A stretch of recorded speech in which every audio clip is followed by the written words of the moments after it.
just awakened to the strongest hidden class in history, yet he desperately kept pressing the character delete button, hoping the game character could be permanently deleted. This turned out to be a holographic game that defied common sense. The in-game currency could be exchanged for real money. If lucky enough to get a mythical equipment drop, selling it would mean never having to worry about food and clothing again. Even the ore mined in the game could be used for currency trading. Business-savvy players, by analyzing market supply and demand, could make a small profit by manipulating prices. So when the world's last gaming pod arrived, Jae-young eagerly logged into the game, using his usual name Dex. As Arcadia Games started up, Jae-young was teleported to the newbie village. Though the Chinese server had just opened, how was the newbie village already so crowded? Here, team formation, power leveling, potions and materials, all kinds of trades were flourishing. And the first newbie quest was to defeat a slime. But it is quite difficult to perform precise operations in holographic games, so the game provided 3 basic skills for newcomers to help adjust their combat. However, the male protagonist Jae-young, known as the god of PC gaming, immediately displayed amazing gaming talent. Though Slash was the most basic skill, he used it like an Iaido master. Then came the second newbie quest, to read 100 books in the library. Most players would quickly skim through to complete the quest, but the protagonist spent 2.5 days seriously reading every book. This was one of his secrets to reaching the server's top rank in PC games. The NPC librarian laughed, thinking such people were just pretending to work hard to fool themselves. But when the protagonist finished the 100th book today, he asked the NPC for volume 2 of this book, because he found the key to becoming the top server in the book. However, after these words were spoken, the NPC seemed to be invaded by the highest authority AI. She unconsciously took out volume 2 from storage. But what puzzled Jae-young was, why was this second volume stored separately? The AI-controlled NPC smirked. This was a special book that only appeared when actively borrowed. Jae-young felt a hint of suspicion. Yet the moment his finger touched the book, the scene switched to the holographic game's system interface. Inside, Alice, the highest AI, suddenly had countless pop-up windows appear around her. Newbie Village hidden quest assignment conditions met. First designating this player as analysis subject, it turned out the first volume that Jae-young read contained the treasure story of adventurer Izel. Though the treasure's location was unknown, what could be certain was, this treasure originated from the most ancient trace of darkness, while the second volume that the protagonist just borrowed clearly marked the location of Izel's treasure. It was hidden at the bottom of a ruined lake in front of the newbie village. The next moment, the protagonist was teleported to the lake shore, but after observing for a long while, he found no clues. Then suddenly multiple pop-up windows appeared before him. Congratulations player Dex for triggering B+ rank quest search for the trace of darkness. Please follow the documentation to find the ancient trace of darkness at the bottom of a ruined lake, and verify if the documentation content is true, Jae-young thought to himself. Currently, the highest quest difficulty in the entire server was only C rank. If he could complete this hidden B+ rank quest, wouldn't becoming server rank 1 be just around the corner? He leaped into the lake, but after descending 50 meters, he still couldn't see the bottom. How could such a small lake be so deep? As his diving attempts increased, his diving skill reached B rank. Not only could he dive deeper, his stamina also increased by 1 point, but Jae-young had already dived 200 meters without even seeing a shadow of the lake bottom. The exhausted Jae-young gazed at the setting sun, thoughts of giving up sprouting in his mind. Who would want to waste time here? It was the early server launch period. Other players were all busy killing monsters to level up, while he had wasted so much time improving his diving skill. Most importantly, the gaming pod's monthly installment of 920,000. Jae-young had planned to pay it off by selling equipment drops from the game, but the hidden quest was designed for him alone. Forget it. Just hope the hidden quest reward would be generous enough. After a full 10 days, Jae-young finally grabbed a necklace from the lake bottom. Was this the mysterious item Izel had hidden in a ruined lake? At the same time, a pop-up indicated his diving skill had reached a rank. Stamina increased by 1 point. Water attribute mastery increased by 10 points. Congratulations host for completing the hidden quest. Receive reward, the necklace of dark light. This item contains an unknown ancient trace of darkness. Think thrice before using. Jae-young smiled bitterly. The item description read like a threat. A pop-up asked, "Do you want to use the necklace of dark light?" Jae-young decisively clicked confirm. The same pop-up appeared again. Jae-young clicked confirm a second time. Are you really sure you want to use it? Jae-young's finger was getting numb from pressing confirm, but the pop-ups kept trying to dissuade him. I've already said I want to use it. Why are there still so many confirmation pop-ups? The pop-up prompted again. I know you're frantically clicking confirm. Since I've asked to this extent, I can be sure you really want to use this item. Hope you won't regret it. From now on, just cause chaos to your heart's content. Like me. The ambiguous words made Jae-young shudder. Who exactly was talking to him? The next second, a huge pop-up appeared. Congratulations on changing to hidden class Bard of Anarchy. Your level system has been cleared, and you've gained a new stat, plausibility. New quest updated. The moment he saw the quest, Jae-young's heart sank halfway. While others' newbie quest was to kill 100 slimes, his newbie quest was actually to continuously kill newbie players for 7 days. Jae-young sighed, while desperately mashing the character delete button, but the pop-up prompted, game character permanently bound to the hidden class. Character deletion failed. Jae-young's desire to delete his character had a simple reason. Because this hidden class Bard of Anarchy not only lacked a level system, but also came with such a bizarre quest. It's worth noting that the level system is the foundation of every game. Losing the level system meant being deprived of growth potential, though the impact on combat might be minimal at server launch. As time passed, an infinite gap would develop between him and other players. He started to regret when that jerk was spouting madness earlier. I should have stopped right there. Jae-young leaned back, gazing at the simulated sky in the game, lost in thought. Well, just waiting won't solve anything. It is a hidden class after all. There must be other uses. Afterward, Jae-young searched through the status window for a long time, but only found one difference from others. That was the addition of the plausibility stat. But what exactly was this thing's purpose? After his thoughts connected, a pop-up explained, plausibility is a consumable resource. The more points consumed, the stronger the host's ability to interfere with this world becomes, even to the point of distorting world rules. And to initially accumulate plausibility, you must execute the class change quest. So killing newbie players would affect the game's operation and naturally accumulate plausibility. Just as the protagonist was about to draw his sword, someone else was faster. What a pity, it could have been a fatal blow. Free red-named players approached the newbie. Killing non-NPC players would result in red names. They said with hidden malice, "Hello newbies, I'm the owner of this hunting ground. You're hunting here without permission." Jae-young was bewildered. The game just launched and someone's already claiming territory in the newbie village? Then the red-named players threatened, "From your accent, you must be from S City. And you were just chatting about mock exams. Must be students. Just by checking your usernames, we could quickly find out where you live. So if you don't want to get killed, get out of the grinding spot now." The student immediately called for help from nearby players, but was met with indifferent glances. The student tried to argue, "This is just a game. Is it necessary to go this far?" The thugs paused for a second, then burst into laughter. "You're right. Games are great. There aren't any legal constraints. In this world, isn't it just the strong who rule?" There was a sudden swishing sound. The thug's lower leg suddenly separated from his body. As Jae-young opened his stance, "Though you're a thug, I think what you said is quite right." One/skill after another was precisely released by Jae-young. The flowing operation seemed to have a taste of human-machine unity. 3 level 12 red-named players instantly died and were forcibly logged out, and at the moment the protagonist unsheathed his blade. His ID in the newbie village would never be green again. Pop-up prompt, "Congratulations on gaining 3 points of plausibility." Just as Jae-young had guessed, each kill provided 1 point of plausibility. Though he didn't know how to use it, collecting it wasn't easy. At this time, the student beside him seemed to have found a savior. "Thank you for saving us. We really don't know how to repay you." But Jae-young's gaze was indifferent. "Nothing to thank me for. After all, I still have to kill you." "Student, don't be too sad. Like you said, this is just a game." The next second, 2 student players were killed by Jae-young's single sword strike. Plausibility increased by 2 points. Jae-young turned to glance behind him. His lips curled into a cunning smile. "Very good. Now it's your turn, you who were watching from the sidelines. You shouldn't have any complaints, right?" After a dozen screams, the entire forest fell silent. From this day on, a rumor spread on Arcadia's official website. A true madman had appeared in the Chinese server's newbie village, and night was the most efficient time for newbies to hunt slimes in the forest. But it is also the fastest place for Jae-young to hunt newcomers. To make the holographic game more realistic, character visibility at night was very limited, and when characters tried to escape, being tripped by stones would trigger a movement speed reduction status. And this newbie player at this moment was no longer a hunter, but prey being hunted by Jae-young. The danger hiding in darkness was often the most lethal. After several days, newbies who saw Jae-young all felt a sense of terror. Now the roles of hunter and prey were no longer fixed. The fear of being hunted permeated the entire forest. The newbie couldn't understand why this black-robed player was targeting them. The only response they got was that swift and decisive sword swing. "You do this during server launch. I don't believe the game company won't intervene. I will definitely report you on the official website." Jae-young suddenly stopped his raised greatsword. "Hey, you fellow." The next second, Jae-young righteously declared, "Don't you know who ordered this?" The green-haired player instantly choked. Before he could think, his character's head was separated from the body, forcibly logged out. "Congratulations on eliminating a newbie. Gained 1 point of plausibility." Jae-young coldly stared at the accumulated plausibility points, then turned and yawned. Hunting newbies day and night was quite mentally exhausting, while Arcadia's death penalty was a 24-hour login restriction. At this moment, in Arcadia's game official customer service department, hundreds of customer service phones hadn't stopped ringing since morning, and all player complaints were about the same person. The team leader announced with a dark face, "Everyone works overtime today, must properly pacify the player's emotions." At this time in-game,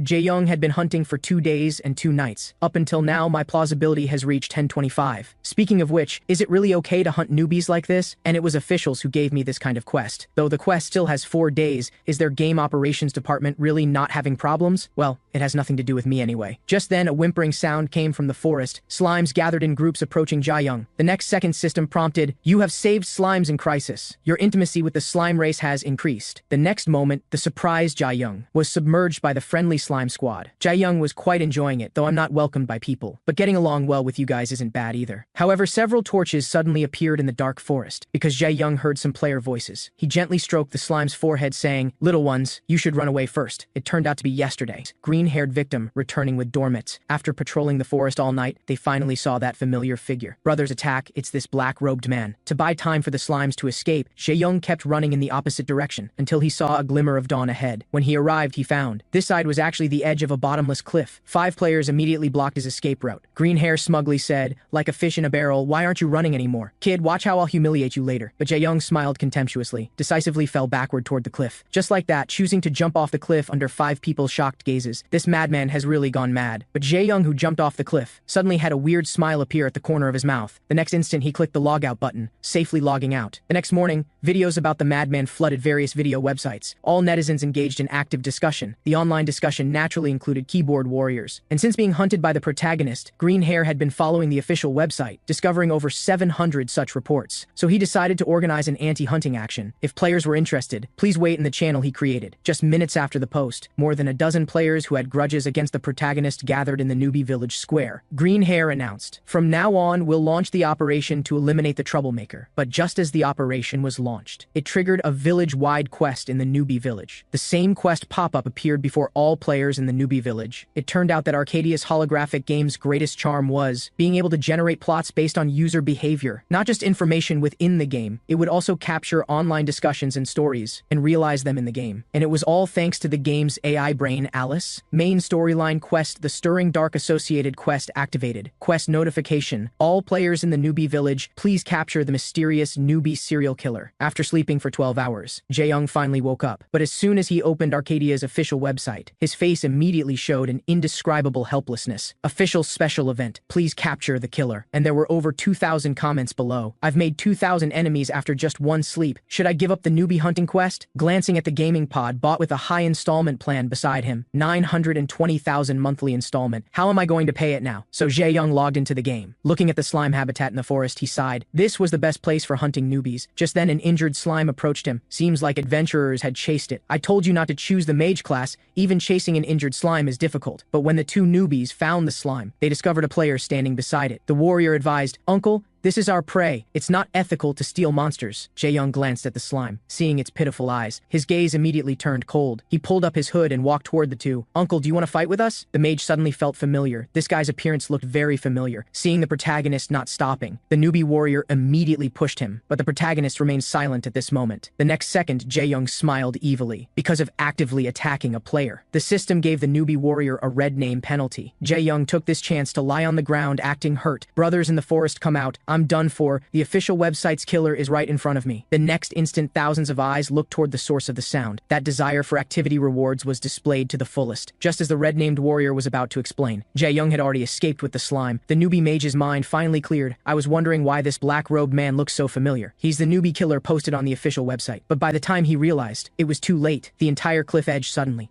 erupted in brilliant flames due to the conflict. On the other side, Jae-young escaped into the deep forest with the slime. Little one, you're finally safe now. Your wounds should heal automatically, right? Just then a pop-up prompted, "Congratulations on saving the slime. Your intimacy with the slime race has reached maximum. Obtained title, Slime Chum." As expected, after all, Jae-young had killed over 1,000 newbies in the slime habitat. Just as Jae-young wondered, what use was there in getting maximum intimacy with just a level 1 slime race? Another pop-up prompted, "Plausibility accumulation has reached minimum threshold. You have established a cooperative relationship with slimes. Can consume plausibility to help the slime race." What does help mean? He stared at the slime's information window, pondering for a moment, then looked at his own 1,025 points of plausibility. An evil idea suddenly sprouted in his mind. This game is really too crazy. So-called plausibility can actually be used like this. The next second, Jae-young clicked confirm, using all 1,025 points of plausibility, using his character's hidden class Bard of Anarchy as a medium, then injecting all plausibility into the slime's body at once. The next instant, golden light shooting straight to the sky illuminated the entire forest. Pop-up prompt, the slime race's base abilities have been completely altered. All slimes in the newbie village upgraded to level 15. It's worth noting that monsters are indispensable elements in the game. Newbie monsters are commonly known as whetstones for newbies to practice. However, while a level 1 newbie has 100 horsepowers, a level 15 slime has 150 attack power. First-time players always wanted to go tease them. After all, in newbies' eyes, Slimes were the best practice targets. Who knew these innocent-looking slimes would become ruthless? A level 1 newbie just being touched by a slime instantly died on the spot and received a 24-hour login restriction penalty. From then on, the entire newbie village fell into chaos. The roles of hunter and prey permanently switched. The targets of encirclement were no longer slimes but newbie players. But this was exactly the scene the protagonist wanted to see, because every time his empowered slimes killed a newbie player, he would receive 1 point of plausibility. And due to being strengthened by plausibility, the slimes that originally only attacked players when injured now actively began hunting newbies, and the slime's attack characteristics would all transform due to being strengthened. So Jae-young began to ponder. Then his plausibility, true to its name, could it be a value that overturns game possibilities? Perhaps this ability was more complex than he imagined. But thinking again, isn't this just my fun in the game? In just 2 hours, the slimes he strengthened had killed over 3,000 newbies, and 3,000 points of plausibility came in. This efficiency was 4 times what Jae-young had before. It seems the quest to kill newbies was meant to tell me to keep strengthening slimes, then rely on them to gain large amounts of plausibility. But when Jae-young tried to use plausibility to strengthen slimes again, the system suddenly prompted enhancement failed. Well, current efficiency is quite high, so little ones, I'll leave the brick-moving task to you. Meanwhile, Arcadia's plot planning team finally exploded, but the department head believed that the situation in Arcadia was definitely not a system error. After all, this was a world calculated by cutting-edge modern technology. Everything was going according to plan, so he decided to verify personally by logging in. Level 3 authority confirmed. Authority executive identity authentication successful. Access granted. But the department head didn't enter Arcadia's game world. Instead, came to question Alice, the game's AI central brain. On the other side, Jae-young logged into the game, planning to go online to check his harvest, but found the slime forest completely empty. Pop-up prompt: accumulated newbie kills 9,640. Jae-young was clearly unsatisfied with the result, probably because the internet was spreading that the newbie village was dangerous. It even attracted level 15 plus adventurers to the newbie village to hunt slimes. In any case, the dividends had disappeared. Though the value growth slowed, it hadn't completely stopped, until Jae-young's kill count reached exactly 10,000. Pop-up prompt: congratulations on eliminating 10,000 newbies. Obtain title, Newbie Killer. Congratulations on exceeding the set quest reward range. Early settlement of midterm reward chest. There's such a good thing? Quick, let's see what's in the chest. After Jae-young clicked to receive the chest, a dark power suddenly burst from the chest. Extremely terrifying pressure swept over. As a black dot appeared, the surrounding space began to crack and disintegrate. Could the reward be this black sphere? A crack appeared in the center of the black sphere. The next instant, the crack tore the black sphere apart, destructive force spreading in all directions. Pop-up prompt: midterm reward settled. Congratulations on obtaining familiar. A demonic shadow emerged from the crack, that innate killing intent causing instinctive fear. His deep hoarse voice couldn't hide the evil and cunning on his face. Who are you? How dare you summon me? Every cell in Jae-young's body became joyful. What kind of being with such pressure have I summoned? Seeing the demon's ID, Jae-young's pupils constricted. The arrival was actually Satan, the Lord of Chaos. Satan contained his aura and smiled wickedly. Sure enough, couldn't summon my complete form. But this will do. Just this much power is enough to exterminate those angel bastards. But when Satan saw the human before him, the air suddenly went quiet. What the hell? Why am I in this form? Being so small is simply insulting to me as a demon king. Satan didn't know that this summoning would change his fate. Jae-young was also confused. I just opened a game chest and received you, and the game says you're a summoned familiar. Satan was dumbfounded. I, the mighty demon king, actually got contracted as a familiar. This madman actually threw me over here without discussing it with me. There's still a pile of things waiting for me to handle in the demon realm. Jae-young sized up the frustrated demon before him. Is this guy really Satan the demon king? Satan muttered. It's almost over and still doing this kind of thing. Annoying enough. Human, listen well, no matter what. I am now forcibly contracted to serve you. I'll be working with you for some time. Since I'm here, I'll make the best of it. Please take care of me from now on. At this time, Satan suddenly sensed Jae-young's ability, immediately examining him with great interest. Jackpot, jackpot, kid, you actually have this kind of ability. Jae-young was also puzzled. At this time, a pop-up prompted, you can consume plausibility to utilize your familiar's power, but please be careful not to be deceived and exploited by the demon.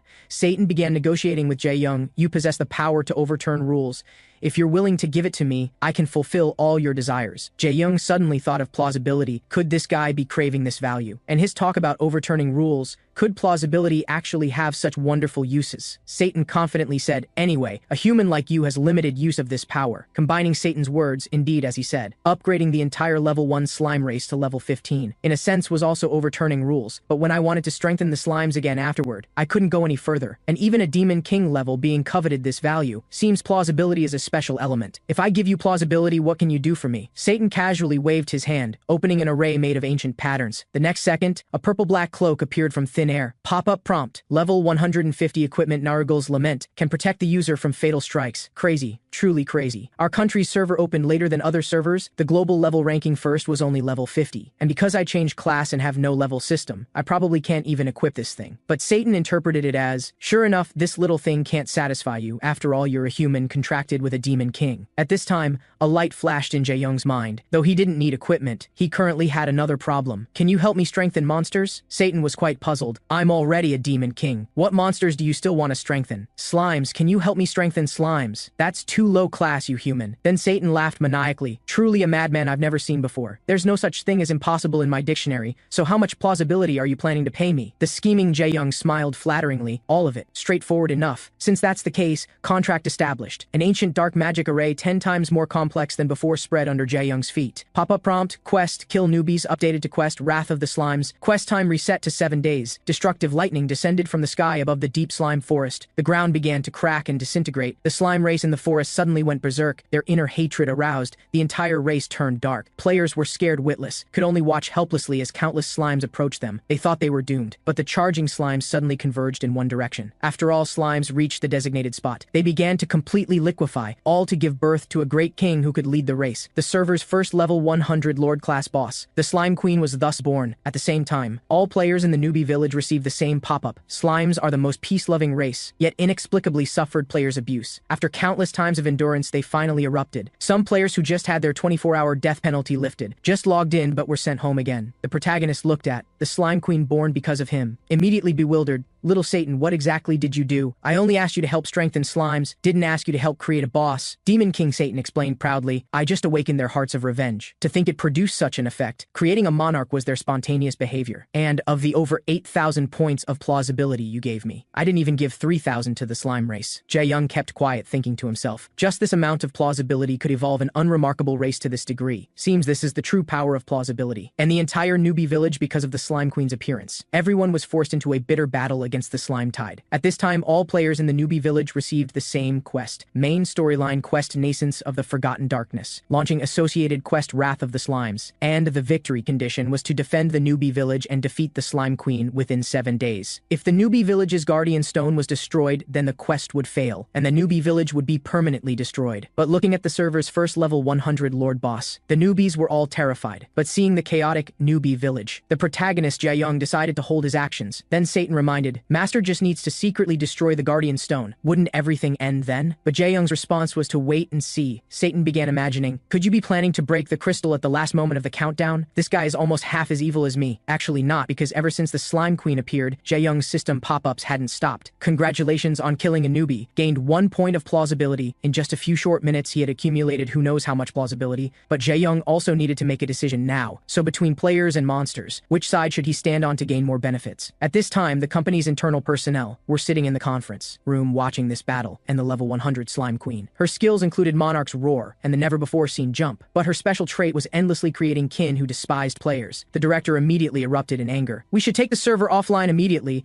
and how could a level 100 monster appear in the newbie village? Even the chief designer said she had never designed this monster. We must protest to headquarters. Their hands-off policy is an abuse of authority. The team leader fell into deep thought. First, the main storyline was suddenly triggered, then the inexplicable killer quest, finally the Wrath of the Slimes. Even became a decisive battle for the newbie village's survival. Could this really not be a bug, but rather triggered by some players' behavior? After all, Arcadia was itself a game of infinite possibilities. One sentence instantly made all team leaders fall into contemplation. After all, from the generated log analysis, the quest triggering was quite reasonable, so the team leader decided, no matter what kind of punishment this quest contained, perhaps it was also a reasonable calculation by the AI brain Alice. However, on the battlefield against the slimes, some players accidentally protected an NPC guard and triggered a hidden class quest for the savior. It seems the slime's rage brought not only fear, but also many hidden treasures, and the condition to achieve class awakening was to stop the Slime Queen's rampage. Thus, the assault continued for 3 days and nights. With half of the 7-day time limit already passed, some newcomers quit the game after being devastated by slimes. But there were also experts in the Chinese server. Those high-level players heard the rumors and joined the assault one after another. The high-level players formed special action teams teams. When a character hunts over 10,000 slimes, they'll wear the most dazzling green title, Slime Slayer, dealing 40% extra damage to slimes with 30% damage immunity. As more and more players obtained the title, the slimes began to lose ground, and seeing hope, the newbie players logged back in to rejoin the battlefield. Players finally saw a glimmer of light in the darkness. However, the protagonist who had been watching from the shadows had now accumulated terrifying plausibility. The pop-up showed, "You have eliminated 32,576 newbies, with only a day and a half left on the mission timer." Even Satan couldn't help but praise, "Eliminating 30,000 people, now that's a real battle. Not bad, not bad. Only such an evil human player is worthy of becoming the Demon King's contractor." Looking at the remaining 20,000 plus plausibility, the protagonist fell into contemplation,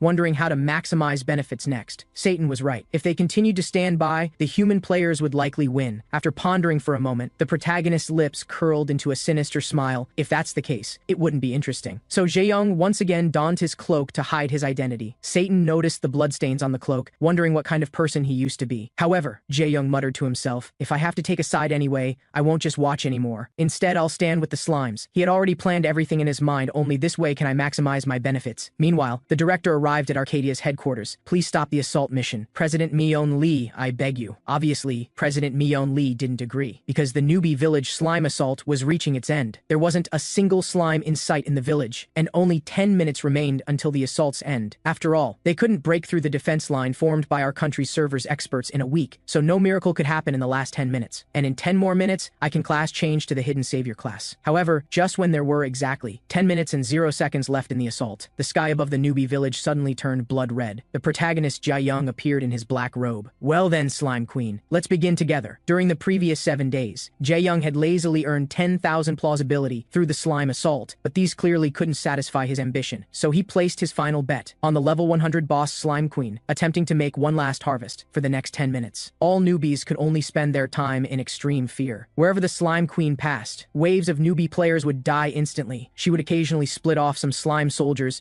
to participate in the massacre of new players. That fear of death finally exploded in the newbies' hearts. Some brave souls tried to awaken everyone's fighting spirit, but before they could finish speaking, they were killed by the Slime Queen with a single slap. However, the Slime Queen wasn't completely invincible. The strongest adventurer in the Chinese server opened his mic and shouted, "Everyone just hold on for 5 more minutes and the assault will end." The newbies heard this and thought it made sense, because as long as they could hold the Slime Queen's aggro and prevent her from destroying the Guardian Crystal, this battle would end in victory. Encouraged by the server's top player, the newbie players began to shout, "Even if we die, we must live up to these 7 days of effort." Then the newbies formed unified ranks, attempting to use human wave tactics to block the Slime Queen's advance. Countless players fell in the process, until there were only 10 seconds left in the assault mission. The Slime Queen still hadn't reached the Guardian Crystal's destruction range. In her rage, she affected innocent bystanders. Thousands of players were disconnected by the Queen's slap. However, with 7 seconds left in the assault, the server's top player decided to act. He emptied all his mana, channeling all damage buffs into his great sword, then leaped towards the Slime Queen's head. But the next second, the Queen's casually activated shield sent him flying hard, but now only 3 seconds remained on the countdown. The server's top player laughed triumphantly. "We are the final victors. The newbie village cannot be permanently destroyed." The heavily wounded top player fell near the crystal pedestal. 1 second left. It's impossible for a miracle to happen, but half a second later,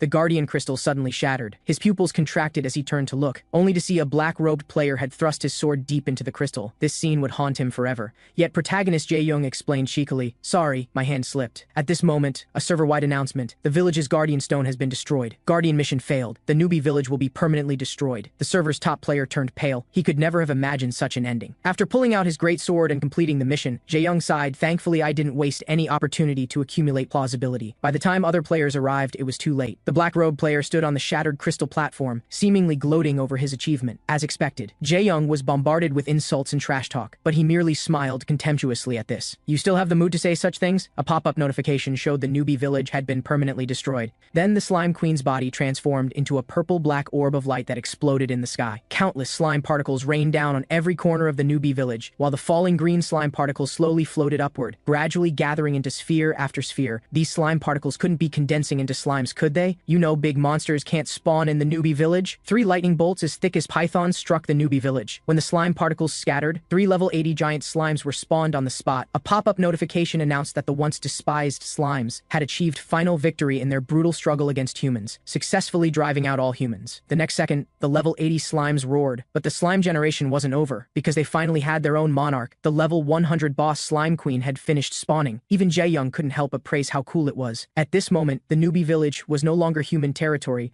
but had completely changed into slime territory. At the same time, all players received a notification. You have entered a level 80 hunting ground. Please be extremely careful. But before these level 1 to 15 players could leave the area, they were surrounded by level 80 slime soldiers awaiting execution. Seeing this, Jae-young smiled wickedly. I warned you to stop trash talking. After all, escaping with your life is more important. Afterwards, Jae-young prepared to log off and get some sleep, but he heard squeaking sounds from the slimes behind him. The slime queen was the first to embrace her benefactor, making Jae-young feel like he'd hit a cotton candy cloud. It was so soft. Then more and more slimes engulfed Jae-young. They expressed their gratitude without reservation. The slime queen led all her subjects to prostrate themselves before Jae-young. They presented their most precious gifts to show their most sincere thanks. A pop-up notification: obtained title Slime Savior, obtained reward Crown of Slimes. Jae-young was confused. What's this crown for? The next second, a pop-up explained his confusion. Congratulations on obtaining 2,413 plausibility. And wearing the crown granted Jae-young plus 10 water power, plus 5 intelligence,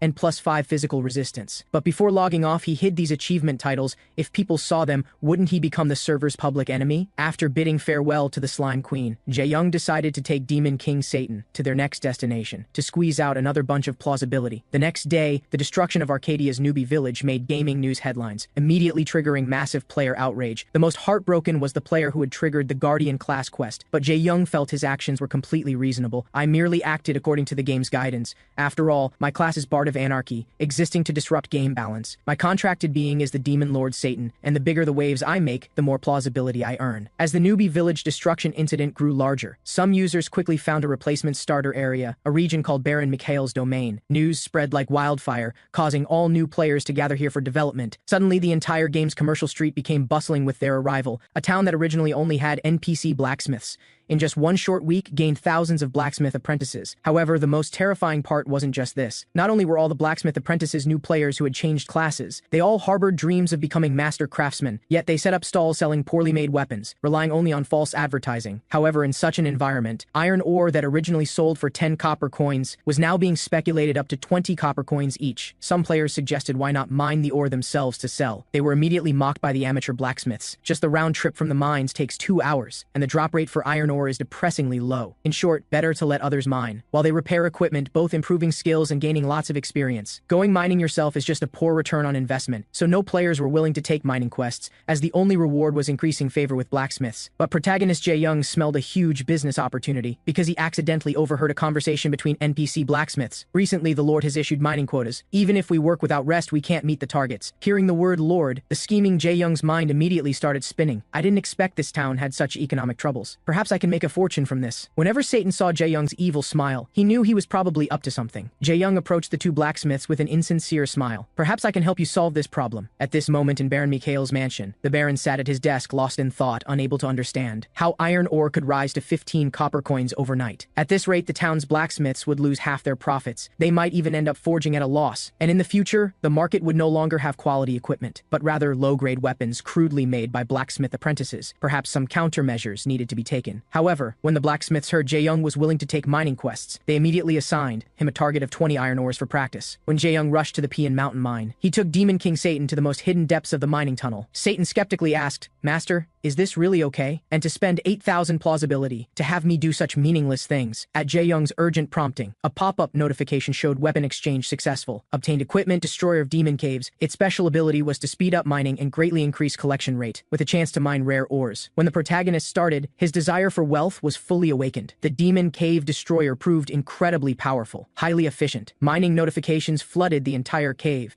In less than 3 hours, Jae-young's mining skill reached the highest rank, increasing character stamina by 10 points. Mining speed and success rate also doubled, and most importantly, he could sense hidden minerals. After 2.5 days of mining, Jae-young finally extracted over 1,000 iron ores, 100 silver ores, 10 gold ores, and a few rare ores. However, possessing these ores was only the second step in Jae-young's path to wealth, because the most crucial third step was Baron Mikhail, who was currently troubled by mining rates. If the Lord cannot supply enough iron, the blacksmith workshops might face closure at any time. Merchant groups from other continents might stop cooperating due to low weapon and quality. To the various department heads, all this originated from too many new players becoming blacksmiths. After all, while blacksmith apprentices increased, the number of miners hadn't changed. This was the town's core problem. Just as the Baron was worrying about what to do next, a guard rushed into the meeting room in great urgency. The Baron was also puzzled why it was so lively outside. It turned out that at the Baron's mansion gate, thousands of ores were piled into a small mountain. Iron ore, gold ore, silver ore, and even rare magic crystal ore. Jae-young deliberately sold all these ores to the Baron's mansion. 3 days of mining earned him 3 gold coins and 10 silver coins, converting to real money about $100,000. If mining non-stop, roughly $1 million per month. Such efficiency still wasn't enough to satisfy Jae-young's ambition. After all, his installment-purchased GamePod was worth 10 million. This would take at least 2 months of mining to pay off. And to use quick money-making methods, he needed to prepare some things. The next second, the NPC Baron actively sought out Jae-young before they could even start talking. Jae-young gained the Baron's favor. Jae-young secretly smiled. Seems the Baron had finally taken the bait. "Greetings, noble Baron, what brings you to seek me?" The Baron introduced himself. "I am Mikhail, the lord of this town. If you have time, would you like to join me for tea?" A pop-up asked whether to accept the Baron's invitation. Next came the negotiation time with the NPC Baron. When the Baron heard that Jae-young had completed thousands of ore extractions in just 3 days, he was truly shocked. Soon the Baron gave Jae-young an overview of the town's current iron ore supply shortage economic problems. Jae-young knew well what was happening, but still listened carefully to the NPC Baron's explanation, because once he finished speaking, some kind of quest would surely trigger. Sure enough, the pop-up came. This was exactly what Jae-young had been waiting for. Quest, the Lord's Woe. Please help the Lord increase the number of miners and improve mineral extraction rates. Jae-young immediately clicked to accept the quest. Then he patted his chest and sincerely said, "Lord Baron, I came precisely to solve the town's ore supply problem, but I need to make some preparations first. At the fastest, we might see results tomorrow." Having completed these 4 steps, Jae-young had accomplished about half of his get-rich scheme. But what Jae-young planned to do next was the most crucial part. From a realistic perspective, the Lord's Troubles quest seemed almost impossible to solve, but Arcadia was ultimately just a game, and players would absolutely refuse to do mining work that was pure labor without good pay. The first thing to do was change the player's perceptions. So Jae-young created a daily video account called Destroyer. Once this video goes out, I bet players will take the bait. So darlings, can you guess what Jae-young's going to do next? Surprisingly, the account's first video shot straight to the gaming section's hot list. All because of one short line, "You too can make money from Arcadia." The video opened with a scene inside the Pian Mountain mine. This location was familiar to every new player. Then Jae-young showed his 3-day earnings. 12 gold coins made viewers drool. 10 gold coins in the game were worth $70,000. Listen up, newbies, at first your mining skill is F rank. You can only mine 20 iron ores in an hour, that's 400 copper coins. So we need to improve our mining skill first. This way not only does efficiency increase, but you also have a chance to mine rare ores. Now with my A rank mining, I get 1 rare ore drop guaranteed every day. The appearance of rare ore immediately hooked the newbie players' souls. Let's skip the boring mining time. Finally sell the ores to NPC merchants, and today's income is 1 gold coin and 82 silver coins. That's almost 20,000. The protagonist's few short sentences immediately ignited people's desires. Even those who were about to quit the game now frantically rushed to log back in. The internet immediately erupted in waves over this. In reality, the mining efficiency shown in the video was because Jae-young had exchanged for cheating equipment from Satan, which made it possible. But in his clever editing, he hid these facts, making it seem so easy to earn money. That afternoon, all the pickaxes in town were swept clean by new players. Everyone uniformly equipped themselves and rushed to the mines. Seeing this scene, the Baron couldn't stop smiling. Originally, not even 9 oxen could pull these players, yet now they're so eager to go to the mines. "So Dex, what method did you use?" Jae-young casually replied. "I merely ignited their primitive desires. After all, adventurers are all slaves to money." "Of course, Lord Baron, don't be too happy yet. It will take 3 processes before they willingly stay in the mines at your disposal. First, lower the miners' base pay to minimum, and give them a certain percentage of mineral commission. This way we can filter out those who are just here to slack off." The NPC Baron suddenly felt enlightened. There's actually such a method. Jae-young's casual probing revealed that the Baron didn't even understand basic economic concepts. But the Baron had another concern. Even so, the price of iron ore is still sky high, even doubled to 20 copper coins. Jae-young told the Baron not to worry anyway. Even if the price is higher, those who need to buy will still buy. In fact, for those master blacksmiths, even at 20 copper coins per iron ore, the profit is still very considerable. They haven't even raised their prices despite the rise in raw materials. If anyone still thinks the price is too high, then let them go mine it themselves. Whoever is thirsty should dig their own well. Isn't that reasonable? After hearing this, the Baron felt like his meridians had been unblocked. "I didn't know business had such principles. If you weren't an adventurer, I'd want to hire you as my financial officer." However, Jae-young had laid all this groundwork, waiting precisely for the moment when the Baron would offer a reward. The next second, Jae-young placed a pre-written scroll on the table. The Baron examined the scroll in confusion. "My lord, this is the project proposal I've written. Please take a look and see if you're satisfied. You know, one person's earnings are quite limited. So how do we break through this ceiling? Simple. We lead groups rather than individuals. If Lord Baron is willing to gift me 10% 5% of the mine's annual income. I will hand over all rights to this project, and the management methods completely to you. Looking at the town's enthusiasm for mining, the Baron had no reason to refuse. Satan was curious what else is in that project proposal, but Jae-young explained with an analogy. It's easy to go up the mountain but hard to come down. Mining is thankless work. Regular players can mine at most 10 iron ores per hour. The reason I can mine rare ores is because I have the Demon Cave Destroyer equipment boost. Satan understood immediately. Aren't you just digging a pit for newbies to fall into? But why would newbies waste time mining for you? Of course, there are ways to keep them here. That's selling entry tickets to the mines. And poor people have nothing left but time, so those who can't afford tickets can pay with their mined ores. The entry ticket price would be about 1 gold coin. Satan heard this and felt his scalp tingle. Who would buy such an expensive threshold? Not necessarily, after all. The message I sent out is that mining is as easy as picking money off the ground, so I'm not worried they won't want to enter at high prices. Jae-young immediately showed an evil smile. This way, I can just sit back and profit. Demon King Satan felt that the Jae-young before him was the true Demon King, and he had extorted others without any guilt. After thinking it over, he felt this guy really deserved to be his master. But what Jae-young didn't expect was that Baron Mikhail was even greedier than him. A new player who saw Jae-young's video immediately rushed to the mine, but was stopped by a guard. Don't you know you need an entry ticket to mine? The youth was bewildered. This wasn't mentioned in the video. Has something changed at the mine? The NPC guard morally blackmailed him. Have you adventurers contributed anything to this mine's development? No work, no food, isn't paying a usage fee reasonable? Seemed to make sense. So how much is this entry ticket? Not expensive, just 30 gold coins per month. The boy was terrified. 30 gold coins was equivalent to about $3,000 per day in usage fees. The key was he couldn't afford it. Would the dream of getting rich overnight just become a bubble? The guard immediately saw through the boy's thoughts. He secretly showed an evil smile and consoled. Young man, don't be discouraged. Looking at your equipment, I can tell you're not well off. But our Lord has created a system for people like you. It's called Use Now, Pay Later. You can ask about the specifics at the consultation center. The consultation center's NPC service staff was beautiful as a flower, immediately lowering the youth's psychological defenses. Watching the youth walk towards the consultation center, the NPC guard looked at him like seeing a youth's point of no return future. At this time, constant pickaxe strikes echoed from the mine. Everyone prayed to heaven to drop a rare ore so they could pay off the entry fee sooner. The NPC service staff showed a strange smile. Who would have thought these players would willingly become slaves? This up the mountain easy down the mountain hard scheme definitely couldn't have been thought up by the Lord. Anyway, whoever came up with this plan is simply a walking demon. At this moment, Jae-young received a pop-up notification. Daily extraction of 10,000 iron ores achieved. Quest Baron's woe completed. Please find the Lord to receive quest-related rewards. Jae-young was also puzzled why it was faster than he expected. But right now, Jae-young had no time to collect rewards. It turned out Satan had accidentally found an ancient relic below Pian Mountain, though this place clearly had been abandoned for ages. The relic's gate was mysteriously gleaming. Could there be magic reinforcement on the door? So what secrets lurked behind the door? Even Demon King Satan was intrigued by this. Just as Jae-young touched the gate, the seal magic on the door activated. A pop-up suggested you can spend 15,000 plausibility to remove the seal. Facing the unknown, Jae-young was not stingy. What better time to use plausibility than now? Plausibility consumed. Congratulations on discovering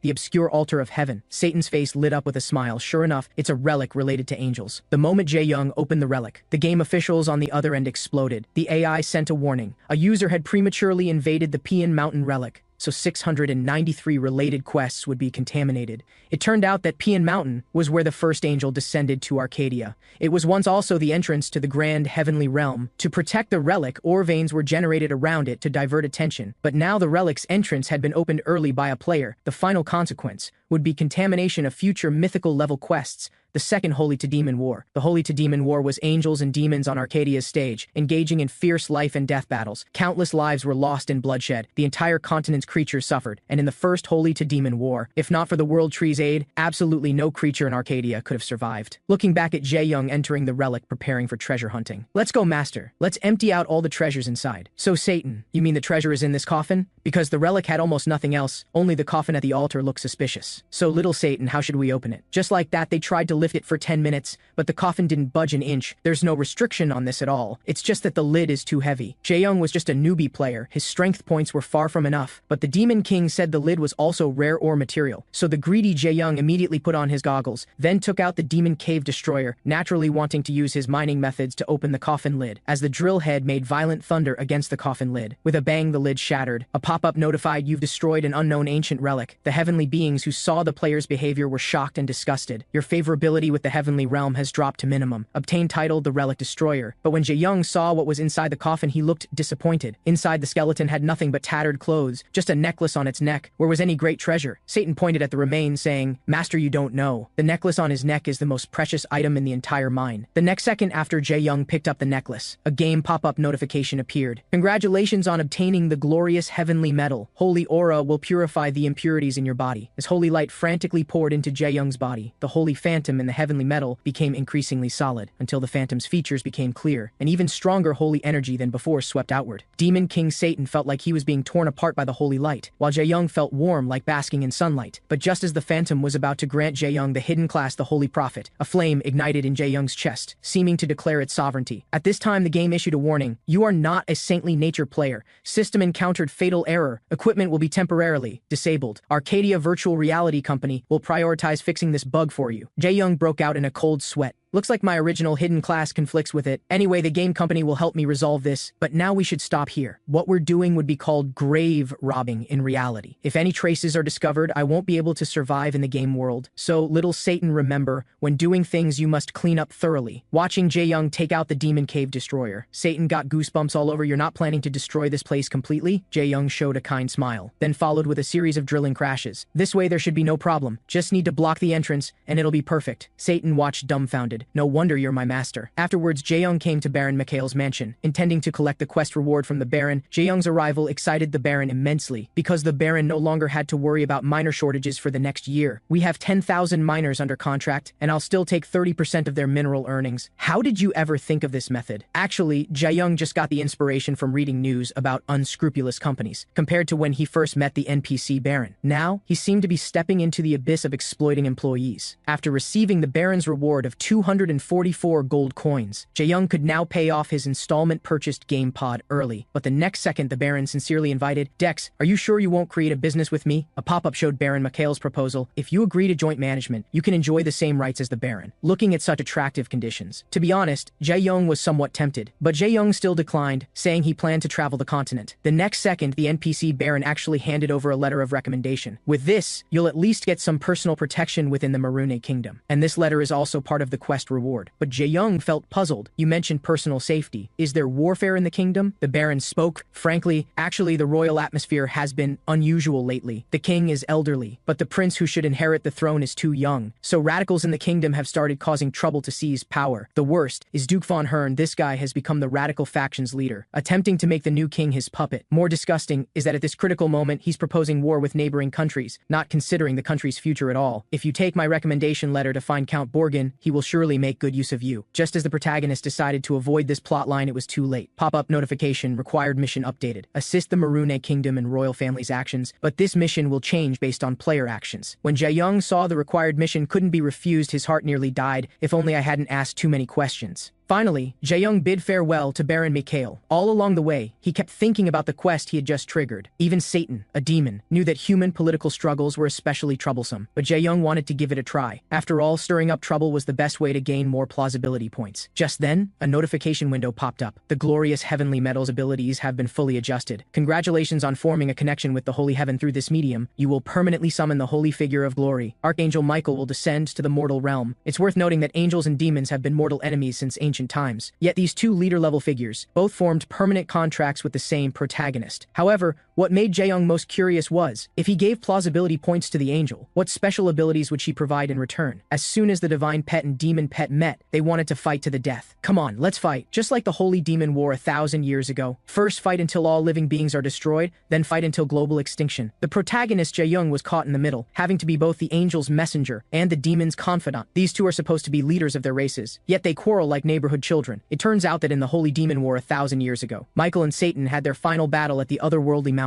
The angel ended up piercing through Satan's abdomen, until Satan noticed the holy spear in the angel's hand. You despicable bastard, actually bringing a holy artifact of Muspelheim's caliber. And this story was exactly what Jae-young had read in the library. At this moment, Michael flew to Jae-young's side. I can sense the power you possess, but plausibility would be very dangerous in the hands of a vile bat. So to prevent you from being influenced by the demon's sugar-coated cannons, let me, Michael, become your guardian angel, to guide you onto the righteous path of light. Satan laughed in response. Hee hee, foolish angel. I can guarantee with my position as the demon demon lord, that this human before you is more evil than demons. In fact, Jae-young had to admit, after all, the Bard of Anarchy class requires disturbing the world to grow stronger, so everything I've done in the game has unconsciously leaned towards the evil faction, because only this way can I obtain the plausibility to change all rules. However, Angel Michael didn't think so. Human nature is inherently good. The Angel's mission is to awaken the kindness hidden in their hearts. Seeing Michael so proactive, Satan immediately realized this one's intentions weren't pure. So Michael, I'll let you exist for the Master's sake, but don't think about getting a share of the plausibility. Michael smiled slightly. With me here, you won't be able to monopolize the Master's plausibility points. Hearing their noisy quarrel, Jae-young stopped Michael. Little Michael, you know that regardless of angels or demons,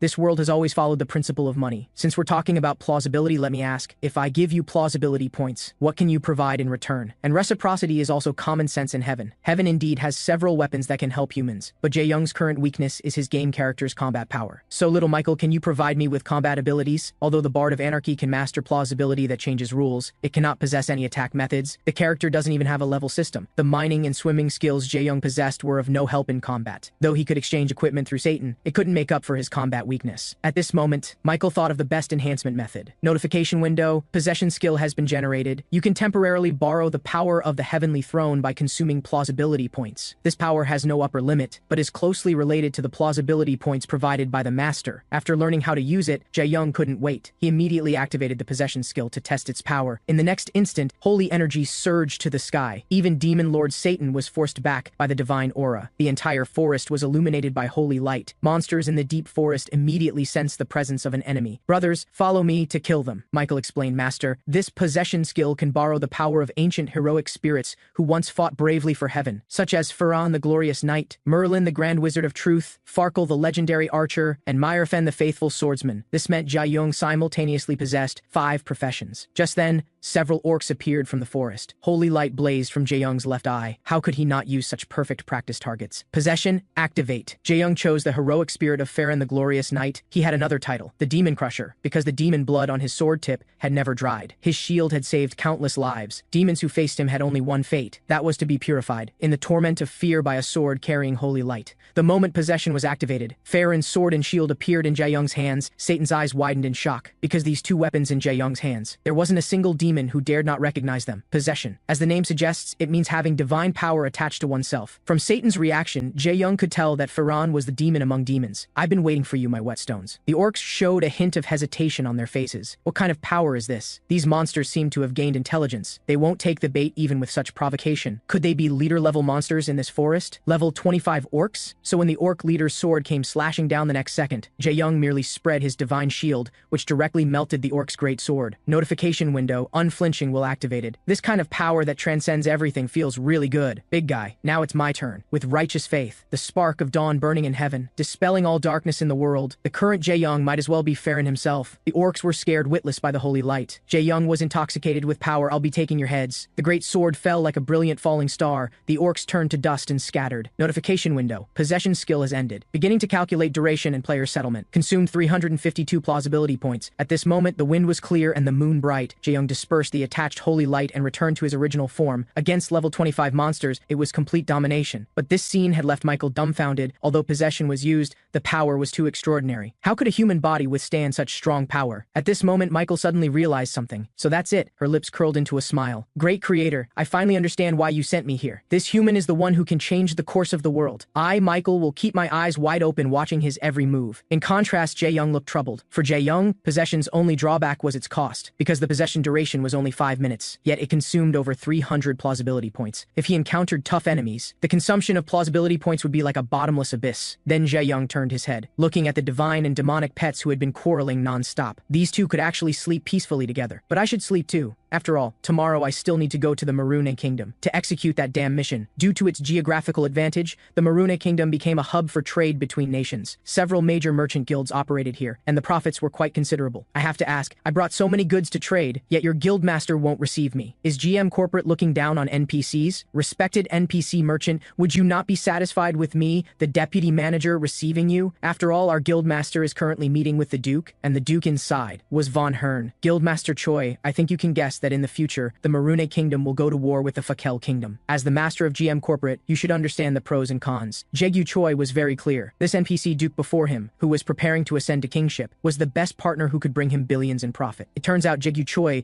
was the youngest son of GM Group's chairman, but he couldn't handle the hardships at the basic level, failed at every position he took, always getting scolded badly by his father, and the GM guild in the game was created by this game-loving youngest son. This organization was established purely for money. Now the opportunity to gain his father's approval lay before Jaegyu Choi. So, Your Grace, our guild will purchase large quantities of grain in the future. You must help me negotiate a good price with the king. No problem. I will also give GM Guild the maximum share of our kingdom's military funds. The reason I'm seeking help from a player-formed guild is that I have only one requirement. Just don't attract the attention of NPCs. At this moment, Jaegyu Choi's heart was racing. After Duke von Hern left, the chance to rise up before his father had arrived, he must raise funds quickly now. After all, a duke who wants to drain the treasury to become king comes once in 100 years. If this business deal succeeds, the entire server economy of Arcadia would be tightly gripped in GM Group's hands. Wait and see, father. I will definitely prove my business talent through this game. However, at this moment, Jae-young had just met Count Borgen. The Count looked disdainful. So Baron Mikhail sent you to find me, and brought his letter of recommendation, right? Yes, he said I could get personal protection by finding you. With a ripping sound, the letter was torn in half, without even being opened. Jae-young could hardly believe it. Borgen, enjoying Jae-young's anger, asked, "What did Mikhail send you to me for?" Jae-young's lips curled into a smile. "Are you asking me directly about the reason?" The next second, Jae-young laughed heartily and asked in return, "Reasons. Shouldn't that be considered? By those in high positions of power?" The friction between their words sparked brilliant flames. Count Borgen immediately let out an earth-shattering laugh. "You kid, I like your style. I know without you saying what he sent you for. He must think you're talented enough to stop the war between the two countries." Jae-young said sarcastically, "I don't think I have that ability." Borgen read the meaning in his words, not surprised at hearing about war. "It seems Baron Mikhail trusts you a lot. He's already told you the general situation, right? So Dex, have you thought about how to stop the fighting between the two countries?" After some thought, Jae-young offered two solutions, a simple way and a difficult way. Borgen decided to hear the simple one first. "You all say Duke von Hern is the main culprit. Isn't it simple to catch the ringleader first?" Borgen's expression immediately became serious. "You mean kill Duke von Hern?" Jae-young laughed sarcastically. "Isn't this the simplest way?" Borgen almost laughed his teeth off. "That's like saying nothing at all. You should know that his personal guards are all knights and mages above master level. If anyone could assassinate him, I'd let them be Count instead of me." Jae-young volunteered, pointing at himself. "I can definitely do it." Borgen wasn't looking down on Jae-young. "I think with your level 1 strength, you probably couldn't even touch the Duke's clothes." But Jae-young laughed confidently. "Old man, please don't judge by appearances. That bearing, youth is indeed good. Come with me, young man. Your edges are really too sharp. Since you're so confident, how about sparring with me? I trust Mikhail's judgment of you. So kid, please don't disappoint me." The desire for battle bloomed in every cell of Borgen's body. "I'm a sword master, but even with my strength, I'm not confident about completing an assassination." Jae-young's response was just 2 words. Possession. Farkle the legendary archer. Possession successful. The killing intent that burst from Jae-young in an instant made the Count tremble without even fighting. How is this possible? Just now he was clearly a boy who had never touched a sword. Now his aura erupts like someone who has practiced swordsmanship for a lifetime. Jae-young's eyes were resolute, declaring he would end the fight in 5 minutes. The trembling Count felt his heart racing. Notification window. Rapid footsteps activated. Blitz battle activated. Blade of the Wind has taken effect. The air spirits have completed their protection. The seemingly light sword edge, when it collided with the Count's blade, it felt like a small mountain, incomparably heavy. Jae-young thought he could decide the victor in one move, but Count Borgen barely managed to block it. Just as Jae-young was about to dispel the possession skill, the Count became excited. "You kid really aren't an ordinary adventurer." Jae-young grinned. "Good that you know. Let's end the sparring here." Actually, Jae-young was worried about his plausibility points, but Count Borgen had found his match and couldn't let go. "Kid, no matter how strong you are, you should at least let me show my strength." In the blink of an eye, a crimson battle aura blade appeared on the Count's sword edge, making crackling sounds. "Although I haven't been a swordmaster for long, I have unquestionable pride in myself. The battle aura blade concentrated on my sword is the source of my pride." Jae-young sighed. Looks like he had to knock him down. Borgen decided to go all out, "Kid. If you can take my strongest sword, I also want to know how strong your true sword is." A sword energy like a raging beast rushed towards Jae-young. The strongest wasn't the sharpness, but the Count's all-or-nothing sword intent. However, just as the sword energy was about to hit Jae-young, a battle aura blade, 100 times more terrifying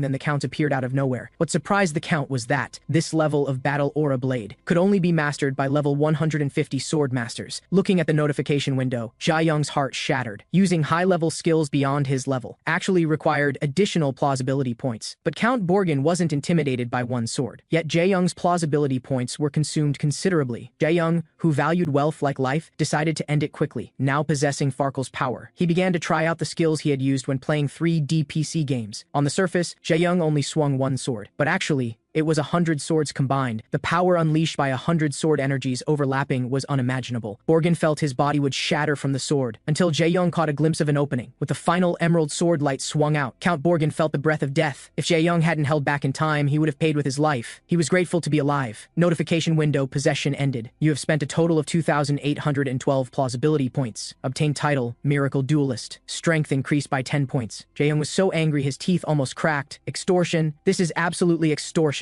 Michael popped out to explain, I think the power Master borrowed far exceeds this price. However, speaking of which, you could use this power so perfectly. Have you practiced swordsmanship before? Jae-young didn't lie. When he played 3 DPC games before, he was the server's #1 knight. At this moment, Count Borgin hadn't yet recovered from his shock. After all, as a sword master, he couldn't predict the sword trajectories of this level 1 newcomer. The boy before him had already surpassed the level of sword master. The Count knelt on one knee before Jae-young. May I ask, what is your pursuit in swordsmanship? After some thought, Jae-young answered, probably wind. Wind that is swifter and freer than anyone else's, and sharp. At this moment, Count Borgin felt a hint of enlightenment. Catching this moment's feeling to swing his sword, his aura became more contained, the feeling of swinging the sword much more composed than before. Jae-young's casual guidance had unconsciously made the NPC start practicing. Afterward, the Count bowed 90 degrees to Jae-young in apology. I spoke arrogantly before, please forgive this old fossil. Jae-young didn't mind after all, who wouldn't have the same reaction hearing a level 1 newcomer wanted to assassinate a duke. So, Sir Dex, do you really want to assassinate Duke von Hern? With your strength, I believe it would be effortless. But his death would cause royal family turmoil. Jae-young then gave an example. Have you heard of the Gordian knot? Do you know what's the simplest way to untie such an intricate and complex knot? Borgin couldn't quite understand and couldn't answer. Jae-young grinned. The simplest way is to cut it with one stroke. As for what happens afterward, there will always be a way, right? Jae-young's words once again enlightened Borgin. Though this method was irresponsible, the internal and external problems of the Maroon Kingdom were growing like weeds. Perhaps this was the most direct solution. At this moment, Borgin finally understood the terrifying nature of the youth before him. With top-tier swordsmanship yet such inner thoughts, this youth's emergence would surely shock the entire continent. At this moment, a notification window appeared. Subquest Assassinate Duke von Hern has been updated. Jae-young felt embarrassed. This game system was really sensitive. The demon pet Satan poked his head out with an evil smile. Master, when are you going to take care of this guy? Angel Michael hurriedly came out to object. Assassination is absolutely forbidden. We should challenge him to an honorable duel. And send the duel letter 3 days in advance, that's the proper way. Jae-young was dumbfounded after hearing this. Actually, Jae-young didn't want to kill von Hern right now. Little Satan, little Michael, you need to understand one thing. Duke von Hern surely wouldn't go to war with the neighboring country without reason. From my standpoint, why should I care about the life or death of the Maroon Kingdom? What I care about is who to cooperate with, to bring me the greatest benefits. Wars between kingdoms have always existed. It's just a matter of which country starts it first. In other words, it doesn't matter who starts the war. But one thing is certain, that is, when the war escalates to its most chaotic point, I can play more roles and get relatively more plausibility. Little Satan was puzzled about why not directly ally with that bastard Duke von Hern. Jae-young heard this and grinned. Little Satan, your understanding of this matter is too shallow. The war you understand is the conflict between two kingdoms,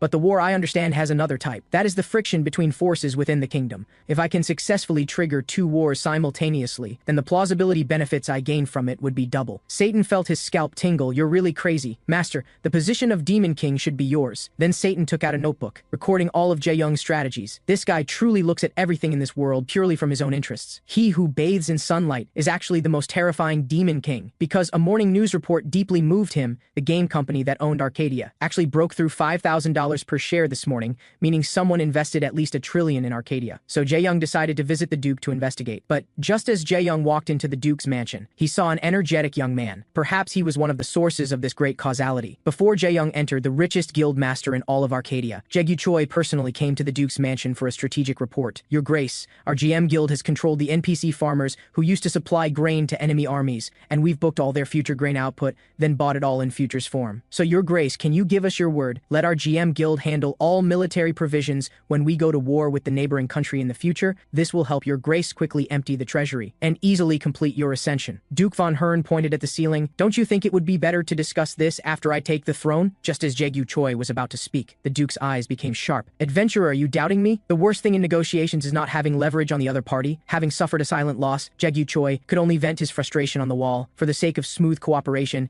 he had to swallow his pride, because in these 3 days, he had spent 10 million gold coins to pre-purchase all grain in the market. If converted to real currency, that would be $1 trillion. If the plan fails, not only would the real world corporation go bankrupt, his father would definitely flay him alive. If the two great kingdoms really go to war. Grain prices could surge tenfold overnight. Turning 1 trillion into 10 trillion isn't impossible. But just at this moment, Jae-young suddenly passed by Jae-gyu Choi, making Choi's heart skip a beat. Choi wanted to chase after him but was too late. No mistake, this guy covered his newbie outfit with a cloak. He's definitely not an NPC but a player like me. But why can he enter Duke Von Hern's mansion? Is he trying to interfere? Snapping his fingers, Jae-gyu Choi called 2 men in black robes. Help me watch this guy. Bring him to me as soon as he comes out. The reason Jae-young could meet Duke Von Hern was mainly because of Count Borgen's letter of recommendation. But Jae-young's first words were, "Count Borgen is planning to assassinate you." Von Hern's face immediately darkened. "Adventurer, do you think I would believe your one-sided words? I think your grace already has the picture in your mind, and there's no need for me to prove it." The divine and demonic pets suddenly became anxious. "Why are you lying?" Demon King Satan had a moment of realization. "Could this be intentional? Little Satan, I see you already understand," Von Hern asked knowingly. "So adventurer, why did you tell me this information?" Jae-young immediately stated his view. "I believe a wise and mature king is 100 times better than an immature boy. The kingdom will only be ideal under your grace's rule." Duke Von Hern couldn't stop smiling. "Adventurer, what's your name?" Jae-young immediately revealed his game ID as Dex. Finally, the two shook hands friendly. "Dex, is it? It seems we two will get along very well in the future." Good, Jae-young successfully picked his side. At this point, Jae-young could be certain that the Duke's desire for the throne was desperate. It also meant that the Duke's determination to go to war with the neighboring country was real. What Jae-young needed to confirm next was the source of that 500 million reported in the news until the appearance of 2 men in black robes. Jae-young finally understood the identity of the trillion-dollar investor. It was that blonde guy he just met at the Duke's mansion. If he remembered correctly, that guy was the leader of the GM Guild. So when the men in black appeared, there wasn't a hint of fear on Jae-young's face. "I was saying, what took you so long, kid? Welcome to the GM Grand Guild. Let's sit down and talk," Jae-gyu Choi asked fiercely. "What did you discuss with the Duke?" Jae-young said probingly. "I don't seem to have any reason to tell you," until Choi got so agitated. Obviously, this guy had major business dealings with the NPC Duke. Confirming this point, Jae-young looked around. 7 black-robed guards in total. To leave safely, he might have to use the possession skill. However, the guild's vice leader suddenly bowed to Jae-young. "Actually, we just wanted to ask if you received any tasks from Duke Von Hern." Seeing Jae-young playing dumb, Jae-gyu Choi slammed the table in anger. "Kid, what's your relationship with the Duke? If you dare interfere with our business in the future in this game, no. In reality, your life will be full of torment." The next second, the vice leader grabbed Jae-gyu Choi's collar. "Calm down, young master, you've crossed the line." Then the vice leader bowed apologetically to Jae-young, "Young friend. Because our guild master has invested too much in Duke Von Hern, that's why he's so sensitive." Seeing such a cunning old fox, Jae-young couldn't help but admire the old man's deep scheming. Then the calm Jae-gyu Choi threw a bag of gold coins at Jae-young. "So, mysterious adventurer, is this enough to convince you?" Hearing mysterious, Jae-young secretly rejoiced. "If that's the case, then I just need to give up the Duke's task, right?" Jae-gyu Choi had never seen someone so money-oriented. If he had known, he wouldn't have wasted so much breath. After a day, Jae-young could confirm 2 pieces of intelligence. Duke Von Hern wanted to usurp power and control an entire kingdom. And connected to him was the real-world GM Group. The morning news was the result of GM Group's investment in the game. Didn't expect them to be so bold. The investment amount was almost equal to their group's valuation. Such intricate relationships surely involved huge causality. However, I only need to kill Duke Von Hern to turn everything upside down and get massive plausibility points. Just as Jae-young decided to assassinate the Duke under cover of night, the Angel of Justice, Michael,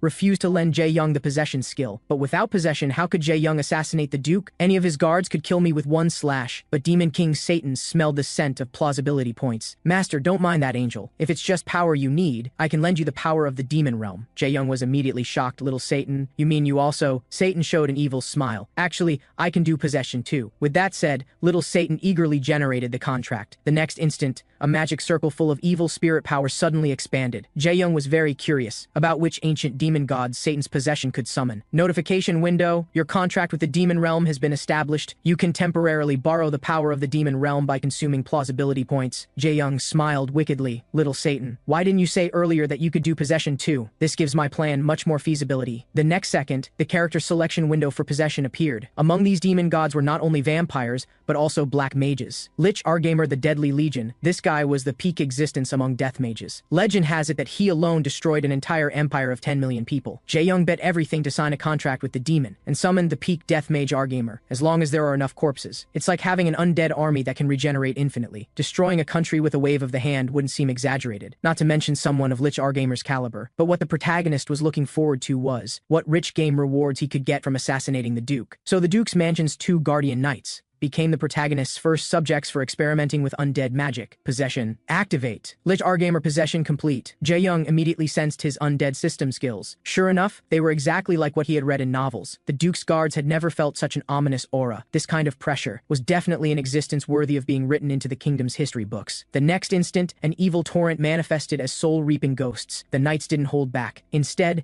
they immediately activated the high-consumption skill Holy Shield, worthy of being the first Duke's guards, and they were Paladin-class NPC. The fear in their hearts made the Guardian Knights go all out unconsciously. Their holy swords instantly completed the stacking of the Judgment Blade skill. Jae-young's lips curled into a disdainful and arrogant smile. Skill Spirit Spear activate, a demon from the depths of hell suddenly appeared. It could obliterate all light with just a point. The knights pierced by the spear were dumbfounded, because they sensed the aura of a death mage in the spear. The other knight fled in panic. A lich, it's actually a lich. Must report this to the whole country immediately. The next second, the spirit spear likewise devoured his heart. After all, Jae-young couldn't expose himself yet, and the power of a death mage lies in the number of undead under control. Well then, now that the materials are ready, it's time to make these recently deceased knights stand up again. Skill Rise of the Dead. This skill can stabilize the soul energy within corpses, then transform the corpses into ghoul warriors with their former combat power. The soldier's level is determined by the strength they possessed while alive. Unexpectedly, this knight actually reached the level of mid-tier Death Knight, and for the Death Mage class, as long as there are enough corpses and mana, it's equivalent to having the ability to control unlimited undead. The existence of one Death Mage is equivalent to having a massive army. Therefore, the Death Mage class is particularly suited for siege warfare, just like now. Along the way, Jae-young assassinated dozens of soldiers in the Duke's mansion, and the number of undead kept growing. Facing the undead army, people's first reaction was to summon the Paladin squad, but after seeing the characteristics of the Death Knights, they lost all hope. Weren't these guys the mansion's Paladin lords? Soon, the few remaining guards in the mansion naturally became undead under Jae-young's command. Go! Help me find Duke Von Hern's hiding place. Your Grace, you better hide well if you want to live. At this moment, the entire Duke's mansion was like hell, emanating an aura of death. The only movement left was from the sleepy-eyed Duke Von Hern. By the time his subordinates came to report, it was too late. Because now the mansion was filled with liches, my lord. We can only wait for death. The imminent death made the Duke's face turn pale. The next second, undead energy flowed into the Duke's bedroom. Jae-young finally found the culprit who influenced everything. Kill him. The center of this situation. Perhaps I can really get a lot of plausibility points. In the blink of an eye, 3 undead soldiers rushed into the Duke's room, looking at his once familiar subordinates. Each one turned into undead. And among these undead, the largest Death Knight was none other than his trusted holy sword Redner. Then a black-robed figure appeared from behind the undead. Duke Von Hern, we meet again. How could Von Hern not remember Jae-young? He who was fawning just days ago, now came with undead to claim his life. Duke Von Hern begged, Adventurer, I can satisfy whatever you want. But Jae-young's lips curved into an evil smile. What if I want your life? That's why I came here. My Lord Duke, you should be more careful when choosing your people, be it for war or for the throne. I don't even care if you want to profit from national crisis, but still, the people you chose shouldn't have displeased me. Pay attention in your next life, though I'm not sure if NPCs have next lives. Amidst the NPC Duke's plea for help, Jae-young ordered, then let those under your command send you to your death. Past events flashed before the Duke's eyes like a lantern show. It really was all for nothing. Death is like a lamp being extinguished. A pop-up notification indicated that Duke Von Hern had died. Thus, the secretly ongoing plan experienced a major deviation. 321 related quests in Arcadia were deleted as a result. Obtain the title Aristocrat Killer. Congratulations on completing the subquest. Calculating your midterm rewards. Gained 53,000 credibility points. Looking at the numerous pop-ups before him, Jae-young suddenly realized that the bigger the chaos he created, the more credibility points he would receive. The credibility points made both divine and demonic pets' eyes shine with golden light. Master seems to have become more delicious. Oh right, little Satan. Argumer's possession time shouldn't be restricted, right? Yes, as long as you pay enough credibility points, Master. Jae-young immediately revealed a wicked smile, making Satan break out in cold sweat. Surely Master isn't planning to cause trouble again. Then Jae-young cast Rise of the Dead on Duke Von Hern. Stop playing dead, stand up now. After all, I still have many places I haven't destroyed yet. Afterward, Jae-young, with the 50,000 credibility points rewarded for killing the Duke, led his undead army to begin the destruction of the territory. After hours of devastation, Duke Von Hern's territory's production capacity decreased by 85%, and military capability decreased by 98%. All NPC residents in the territory fled. At this moment, the flag symbolizing the kingdom's Duke was burned to ashes by Jae-young. With this, Duke Von Hern's territory was completely destroyed. Pop-up notification, obtain the title Merciless Necromancer. Duke Von Hern's secret plan was thus thwarted. Congratulations on gaining 14,000 credibility points. Looking at the territory covered by the undead army, Jae-young regretted not choosing Necromancer as his profession. As long as there was enough mana, commanding hundreds or thousands of undead soldiers would be no problem. But seeing corpses every day would also be torture. From this campaign, Jae-young gained 60,000 credibility points, but he didn't know how much this possession would cost. After all, this was power borrowed from others. The credibility points consumed might be more than what was earned. So little Satan, how much credibility have I actually consumed with you so far? The next second, Satan pulled out a calculator and began carefully calculating the credibility point consumption. All in all, Master, you need to pay me 42,284 credibility points. Little Satan, do I look like a sucker to you? Give me a discount, cut it down. Satan felt his heart being stabbed. Master, you're actually haggling with me. Since you used the corresponding power, shouldn't you pay the corresponding credibility? Jae-young remained indifferent. But I'm a very important person, aren't I? You should at least give me some coupons. Satan's face was covered in black lines from anger. Are you treating me like a department store? In the end, Jae-young threatened, if you don't give me a discount, I'll only deal with little Michael from now on. Michael immediately looked expectant. Is that true, Master? Satan panicked and immediately zeroed it out for Jae-young.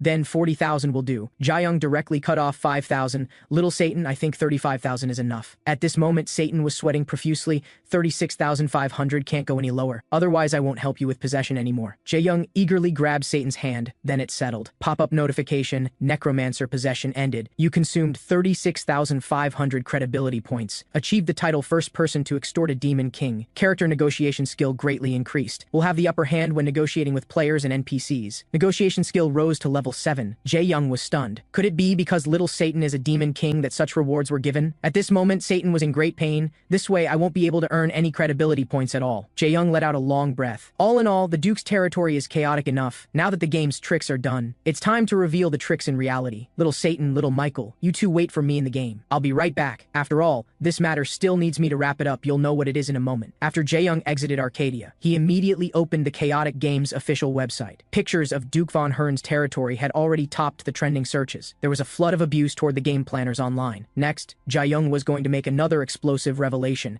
pushing this event to its climax. It's time to let the GM group receive their deserved lesson. Jae-young exported the video that little Satan and little Michael had followed and filmed. And to bring down the GM group, all that was left was to edit the beginning and end. The video content basically said that Jae-gyu Choi had colluded with Duke Von Hern in advance. One would start a war, while the other would hoard supplies. When the time came, both would profit from the national crisis, turning a 1 trillion investment into 10 trillion in revenue. All of this was made possible by those foolish players who only knew how to play games. Very good, editing complete. Next step, post it to his Destroyer's daily account. As a result, early the next morning, this video broke through 1 million views. Players in the comments immediately pointed their spears at the GM group. I knew the recent surge in grain and weapon prices was fishy. GM really knows how to destroy goodwill. At this moment, Jae-gyu Choi, on the other side of the computer, was already sweating profusely, his pupils constricted. How could our conversation possibly have been leaked? It couldn't possibly have been heard in that situation. Angry enough to punch and break the screen, Jae-gyu Choi declared, I will tear him apart at any cost. At this time, the butler reminded him, young master, what's important now isn't catching the culprit, but that the chairman has called. Oh no, father knows about this now. Jae-gyu Choi was sweating all over as he connected the call. After all, the 1 trillion loss would have to be fully compensated by the GM group. Meanwhile, news reports disclosed the GM group's criminal facts. Currently, Arcadia officials have stated their position, saying they have evidence of GM group's massive hoarding. But what's astounding is that the investment amount reached 1 trillion. At this time, in the minister's office of Arcadia officials, President Myeon Lee only had one comment about this. It's perfect to make GM group an example for other envious groups. Actually, what Myeon Lee was most interested in was this player controlling everything behind the scenes. That is, this video user named Destroyer's Daily. First filming the slime siege battle until the destruction of the newbie village. Then he tricked players into becoming iron mine slaves, making players billion-won gaming equipment become mining machines. In the game, they were still ruthlessly exploited by NPCs. Now he's created this Duke Von Hern incident. He really has caused huge waves in both worlds. Is he trying to tell us that the game's plot is too boring? At this moment, this mysterious player, in Myeon Lee's words, was actually dozing off in class because of Jae-young's actions. In a sense, it changed players' understanding of Arcadia, in the classmates' view. Arcadia's events not only repeatedly occupied news headlines, but the NPCs inside even had independent consciousness. It was really like a second reality. Of course, Jae-gyu Choi's fate was very clear. Becoming the public enemy of all players was inevitable. Jae-young had successfully taught him a lesson. However, at this moment, the lecturer suddenly announced, starting from today, the computer engineering department will be officially renamed to Virtual Reality Engineering College. Today's computer industry can no longer keep up with world trends. The game Arcadia, I believe everyone here has experienced it. If we cannot keep up with world changes, what awaits us is only elimination. Next, your senior will teach you. He now works inside the Arcadia virtual game. Hello everyone, I'm Byokjun Kang. As everyone knows, direct communication between brain and machine is the key to virtualizing games. So next, I will test each student's synchronization rate between brain and game. The higher the tested value, the stronger the talent in virtual games will be. So what will the protagonist Jae-young's synchronization rate be? Currently, Currently, the highest known game synchronization rate is 26%. However, the top student felt like he had reached the peak of his life, just because he tested at 21% synchronization rate. So he pointed at the slacker protagonist and taunted, "I'm looking forward to seeing you make a fool of yourself." But hearing this, Jae-young just laughed out loud. He got into the testing capsule at the fastest speed, already impatient to see the honor student's face turn red with embarrassment. The next instant the test began, the result suddenly shot up from 3% to 15%, but still didn't stop rising. 20%, 30%, 45%. Jae-young had actually pushed the value up to 55% in one go. The energy bursting from the instrument was dazzling. The assistant quickly told the teacher to stop the test.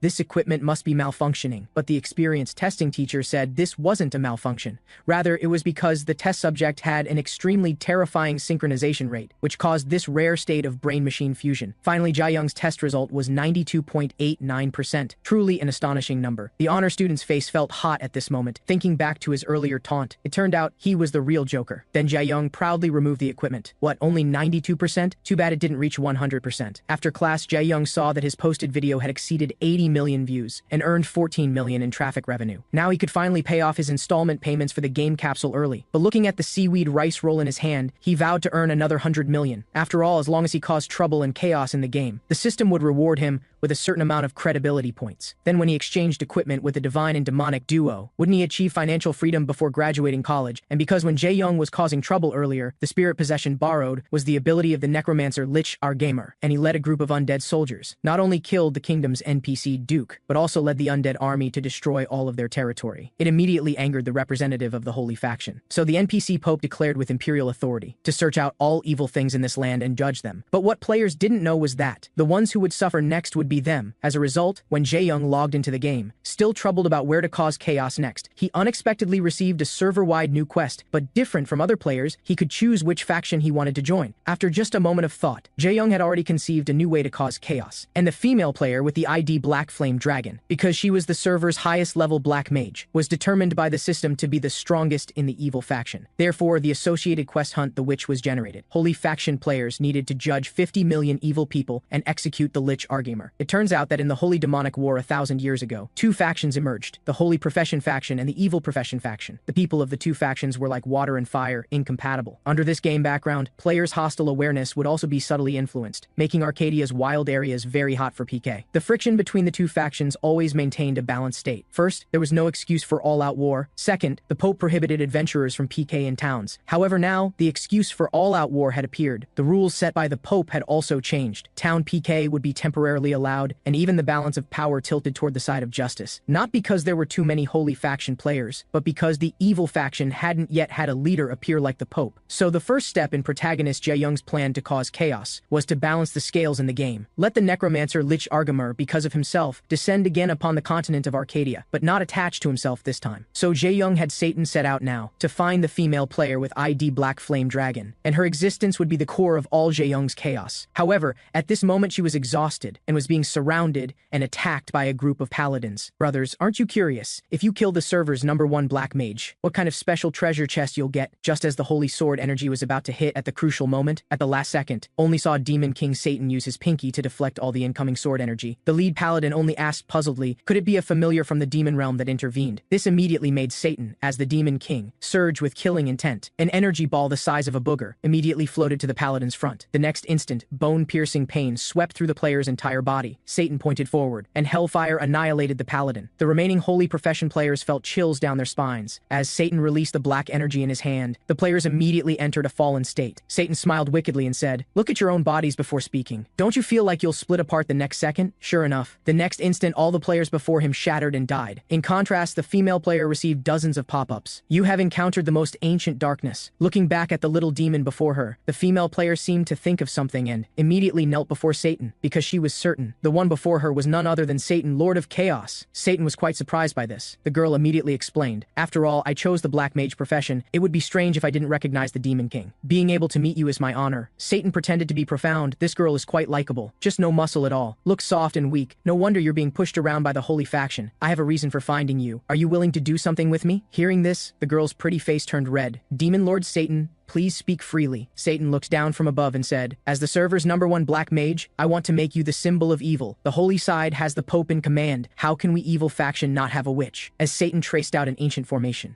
a contract magic circle appeared beneath the girl's feet. As a fellow black mage, she could clearly sense how terrifying the magic power was on the other end of the formation. Satan frowned very seriously. Human, I've placed a big bet on you. Hope you do well. The next second, the necromancer Lich R-Gamer surged out from the magic circle. Pop-up notification, you have absorbed the Lich's essence. Congratulations on changing profession to Maestro of Death. Witch Hunt quest changed. As a member of the evil faction, please eliminate the Imperial Pope of the Holy Faction and occupy the Maroon Ink Kingdom. But what surprised the girl wasn't just this. Because of being possessed by Argamer, her character attributes actually increased tenfold. Such terrifying ability values would surely let her, already server #1, jump straight to becoming the strongest on the entire server. According to Jae-young's thinking, just balancing power between holy and evil, the game world still wasn't chaotic enough. Then Satan took out a scroll. Come witch, memorize the contents of this word for word. But when the girl saw the contents, her pupils constricted. Satan opened the record button. I'm going to start filming. Looking at Arcadia's situation, it was just as Jae-young imagined. Holy faction players began forming teams to sweep through evil profession players everywhere, angering evil faction players into successively quitting the game. Now was the moment the evil faction yearned for a hero to appear. So little Satan's recording came in handy. Then the final battle between evil and holy quietly began. At the moment Jae-young posted the video, the witch declared, as the server's #1 black mage, I will make an announcement representing everyone in the evil faction. Currently evil users are being maliciously killed by paladins. The game balance has thus collapsed. So the evil profession's leader in Arcadia will be me, ranked first in black magic. No, it will be the Lich Argamer who commands the Undead Legion, to lead everyone together with the Undead Army, to resist this holy empire's despicable methods. This video being released would definitely attract back a large wave of evil faction players. But Jae-young never expected that Arcadia officials would suddenly announce, due to the huge power disparity between evil and holy factions, the 24-hour death penalty for all evil faction players would be cancelled. This way, evil faction users who were afraid of the death penalty all returned. Isn't this the paladin who just killed me? No matter how many times I die, I will chase you to the depths of hell. But the holy faction didn't surrender. They organized support teams and began helping each other. The two sides became evenly matched. Thus battles began occurring 24 hours non-stop in the Maroon Kingdom. Pop-up notification, congratulations on intensifying the conflict between holy and evil factions. Arcadia's war between good and evil has completely lost control. Congratulations on gaining 63,921 credibility points. Jae-young didn't think his actions would have such great influence power. He had to thank the game company for canceling the death penalty. This let Jae-young reap the benefits as a fisherman, because Jae-young would get more credibility points the bigger he made things. So Angel Possession activated, character selected, Night of Adversity, and Pilgrimage Cardial. Jae-young had done his homework before possession, because 1,000 years ago it was this holy knight who pierced through the Lich Argamer with one sword, then imprisoned him in the demon realm's abyss, unable to escape for thousands of years. However, that sword named the Eternal Finale was now firmly gripped in Jae-young's hand. This was Jae-young's final measure to reap everything. At this moment he belonged to neither good nor evil faction, but acted as a troublemaker to execute the task's instigator. Meanwhile, Black Flame Dragon had already lost herself in invincibility. Thousands of undead behind her obeyed her as master. Anyone would feel invincible, obviously. The situation had now tipped to evil's side, facing several weak soldiers guarding outside the palace. The witch only needed to release a bit of her aura to make enemies tremble in fear. Under the pressure of thousands of undead, screams kept coming from the palace, until the palace doors were pushed open. A deathly silent palace. An empty throne. The witch stood before the throne stunned for a long time. I really can't believe it. In the end, I obtained the ruling rights to the Maroon Kingdom. Historically unprecedented, becoming the first player to annex a country. Now that I'm nobility, how many gold coins can I squeeze from the Maroon Kingdom in the future? Just thinking about it makes me happy. But at this time, the witch was awakened by a voice. A black-robed boy stood at the palace entrance. The thousands of undead soldiers outside all died by his holy sword. Who are you? Did you kill the undead at the entrance? The next instant, the witch launched curse arrows surging towards Jae-young. Jae-young immediately revealed a wicked smile, murmuring the holy knight's incantation. The next instant awakened, bursting with dazzling golden light, easily repelling the demon arrows. A flash of shock crossed the witch's heart, because the holy sword in Jae-young's hand now even made her soul tremble. I say, since you obtained the power to destroy balance, even took over a country, you should be satisfied now, right? The witch panicked. How do you know about these plans? Who exactly are you? Jae-young's mouth unconsciously curled up. You ask who I am? I am your creditor, come to reclaim the power I lent you. Seeing the holy sword in Jae-young's hand, Argamer inside the witch only felt inner fear and unease. Pop-up notification, you are bound by huge holy restraints. The Eternal Finale views you as its judgment target. The witch's heart was only filled with endless unwillingness and disbelief. Jae-young, wrapped in holy aura, suddenly smiled wickedly and said, My lady, it's time to remove Cinderella's magic and for me to take back the power I lent you. The witch ground her teeth. How can you say I'm just server number 1? What right do you, an unranked rookie, have to make me fear? The next instant magic representing summoning was generated. The witch tried to complete the chant at fastest speed, but was hurriedly interrupted by the necromancer inside her. Contractor, you must escape at fastest speed, otherwise there will only be one outcome. It turns out Jae-young's holy sword was named the Eternal Finale. Previously, the Lich Argamer was sealed for 1,000 years by this holy sword, but it was already too late for the witch to escape. Might as well fight to the end, as her chanting ended. 3 mid-level undead were resurrected and summoned by the magic formation, but Jae-young remained calm and unhurried, only heard the Eternal Finale emit a hum. A sword light longer than him burst forth. Pop-up notification. Anti-magic power activated. Damage against evil attributes increased by 80%. What use is that? Your sword light needs to be as thick and long as mine. Come, pitiful little undead. Your soul should rest too. The next instant, the mid-level undead were destroyed by holy light. The witch felt immense pressure. If this kind of sword light hits me, will it be the same outcome? I say, what kind of background does this holy sword of yours have? Jae-young wasn't sure either. After all, this was the hero's manifested weapon from angel possession. The next instant, Jae-young used sword light to lift the witch into the night sky. Holy and evil energy burst forth, shining with the stars and moon. Surrounding players watched with envious eyes. Are we playing the same game? Players with good eyesight immediately recognized it was the witch Black Flame Dragon. But how come they'd never seen the opponent before? Taking advantage of the hovering time, the witch quickly released black magic summoning, but the undead knight just about to emerge was scared back by the light of Jae-young's holy sword. Pop-up notification. Undead knight sinks into eternal rest. Undead summoning temporarily unavailable. The witch thought Jae-young's holy sword could only restrict summoning a few times, but she regretted when she tried again. No matter how many times she summoned, the holy sword was more efficient than a demon-detecting mirror,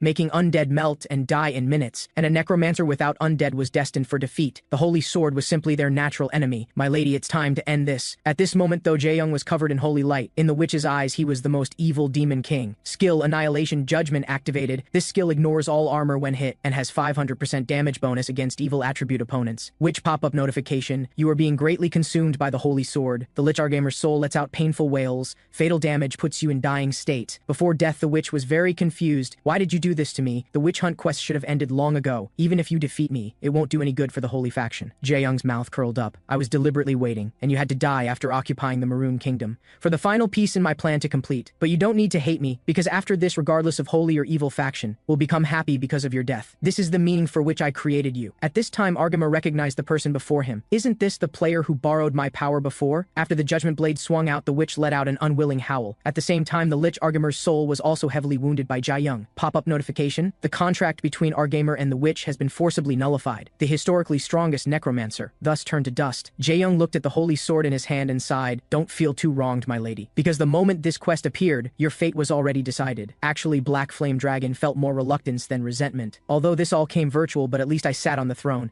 experienced unprecedented power. It can be counted as enjoying myself. The moment the female player died, Jae-young ended the angel possession. Pop-up notification. Lich Argamer sinks into eternal rest. The witch hunt quest holy faction has also achieved victory conditions. At this moment, what Jae-young anticipated was, under these ambiguous circumstances, what kind of conclusion would Arcadia make? Meanwhile, AI Alice received a red conflict pop-up. She began calculating the final result of this witch hunt quest. Because the holy faction's victory conditions were to kill 50,000 evil players and kill the Lich Argamer. Currently, the holy faction had only completed one of these, but while the 50,000 kills had reached over 40,000, it still hadn't fully met the target. Looking at the evil faction, first was to kill the Pope, second was to occupy the Maroon Kingdom. But the evil faction had only completed occupying the Maroon Kingdom without killing the Pope. In terms of completion rate, the holy faction's weight could reach 96%. But both sides only completed one condition, and the final result could only be one. So server-wide announcement, holy faction and evil faction tie. This caused holy faction players to discuss heatedly. Then pop-up notification, holy faction will distribute rewards based on user contribution. Future hidden profession trigger rate for holy faction increases. This was equivalent to increasing the chance of winning the lottery. However, because the witch occupied the Maroon Kingdom, the Maroon Kingdom cannot become a war target for the next year, which means now the Maroon Kingdom is the stronghold for evil profession players, but immediately attracted the attention of demon realm existences. Perhaps it might develop into a demon realm. Finally, pop-up notification, associated quest witch hunt for stirring forgotten darkness ends. Arcadia continent law activated, prohibits indiscriminate PK between holy and evil.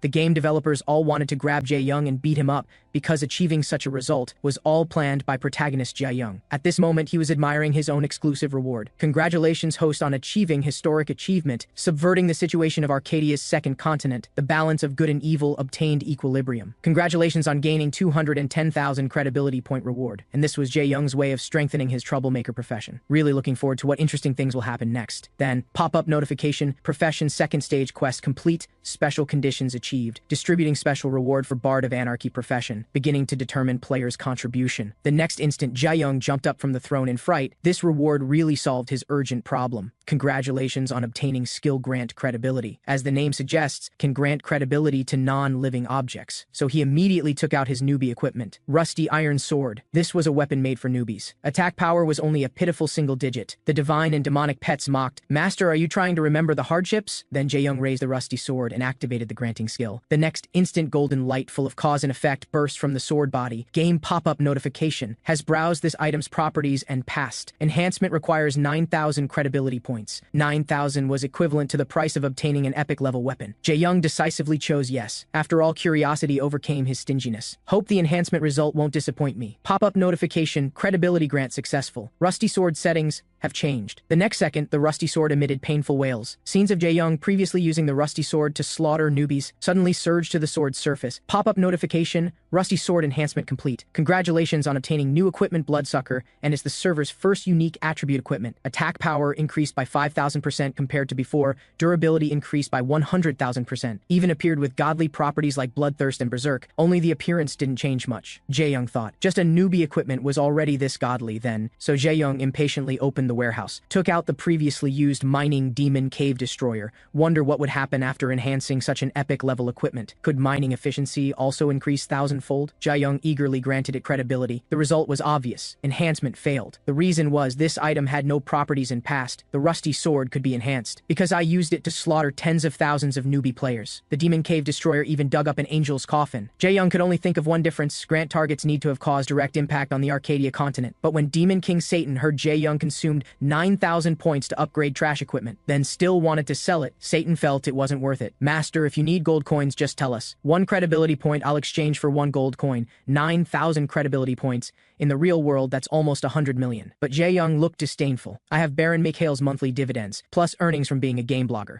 At least 8 figures coming in monthly, already achieved financial freedom. But what puzzled Satan was, since you created Bloodsucker, why not use it yourself? Actually, Jae-young had thought about it. But if this weapon appeared in Arcadia's auction house, what interesting things would happen? So just put it up for auction and see. As a result, the moment Bloodsucker appeared in the auction house, the entire Arcadia player base instantly boiled. In reality, some people would sell houses and divorce to buy it. Some would sell companies to raise money to buy it. Some guilds would spend all their funds to buy it overnight. A newbie weapon was frantically fought over by the whole network. In the blink of an eye, bidding climbed to over 5,000 gold coins. 1 gold coin equals 100,000. This sword would be worth over 50 million. You should know equipment in the game has 8 levels total. Magic, special, rare, unique, epic, legendary, mythic. But unique level equipment hasn't even been designed by the design team yet. Could it be a system bug? So officials righteously stepped in, directly forced Bloodsucker's bidding to stop, and treated this equipment as a bug to recall. Naturally, the customer service department was once again cursed by a group of players. But Arcadia's operations department had to prevent equipment that would destroy game balance from appearing. Afterwards, anywhere users gathered in the game would definitely have people discussing this equipment. But in some people's view, more eye-catching than the word unique was the auctioneer ID named Dex. Is this Dex that Dex? The genius player from Esports Shield? Playing against esports players was like playing with kids. After all, he created the record of 1v God descending as a casual night player. For casual players, this guy was legendary. But for some, he was a question. For some pro players, he was more of an arch-enemy. So the news that Jae-young was playing Arcadia spread like this. But Jae-young inexplicably had a unique level equipment confiscated. Naturally didn't feel good. But Jae-young was really too stable. He thought about it, this equipment's performance hadn't reached ridiculous levels. Then could it be understood that the game officials were deliberately targeting me, and they can't investigate my true identity? Even with my ID exposed, they can't track me. Not even giving me a phone call. Instead, choosing the extreme method of recalling equipment equipment, most likely wanting me to actively contact them. Then even if my ID is exposed in the future,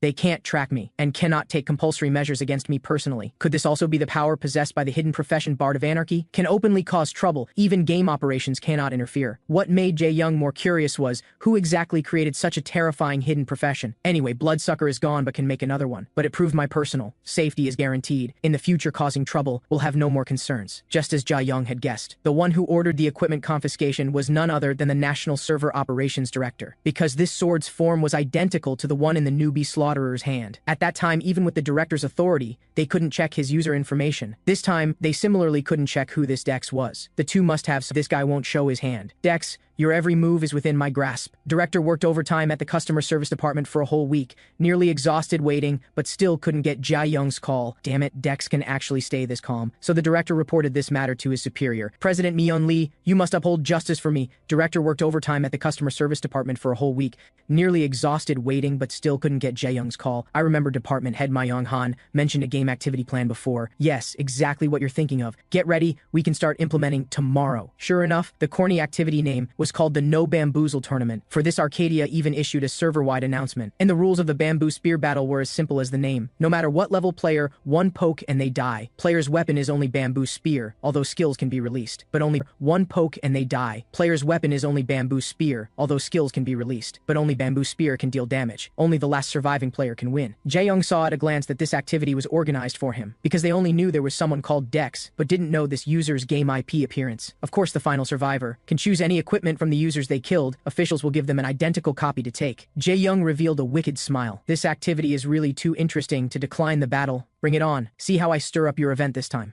A week later, inside the map of the Bamboo Spear Battle Tournament, the No Bamboozle Tournament. After entering, Jae Young was shocked. Little Satan was furious that his master had entered the alternate dimension space without permission. As Jae Young tried to explain about the alternate dimension space, a voice suddenly rang out, "You have a hidden class, don't you?" Seeing Jae Young's reaction, the other party laughed. A tall, leggy beauty appeared. "Looks like I guessed right." Jae Young broke out in cold sweat, suspecting the woman could see Little Satan and Michael. Passerby players recognized her. The woman was the second-ranked Starlight Witch. "My name is Stella, I'm a mage. My hidden class is Starlight Witch. You have a summoner-type hidden class, don't you? You actually have two phantom beasts. If you don't want to expose your identity, I won't press further." Jae Young could only laugh awkwardly and say, "Thank you very much. I've heard of the Starlight Witch." Stella then urged Jae Young to leave quickly. Jae Young hurried away. What terrible luck running into trouble like this. I'm definitely going to run into this woman again. Meanwhile, the highly anticipated bamboo spear battle officially began. The NPC changed the map to a forest. "You have acquired the event item Bamboo Spear." Jae Young held the bamboo spear in amazement. This is incredibly powerful. The NPC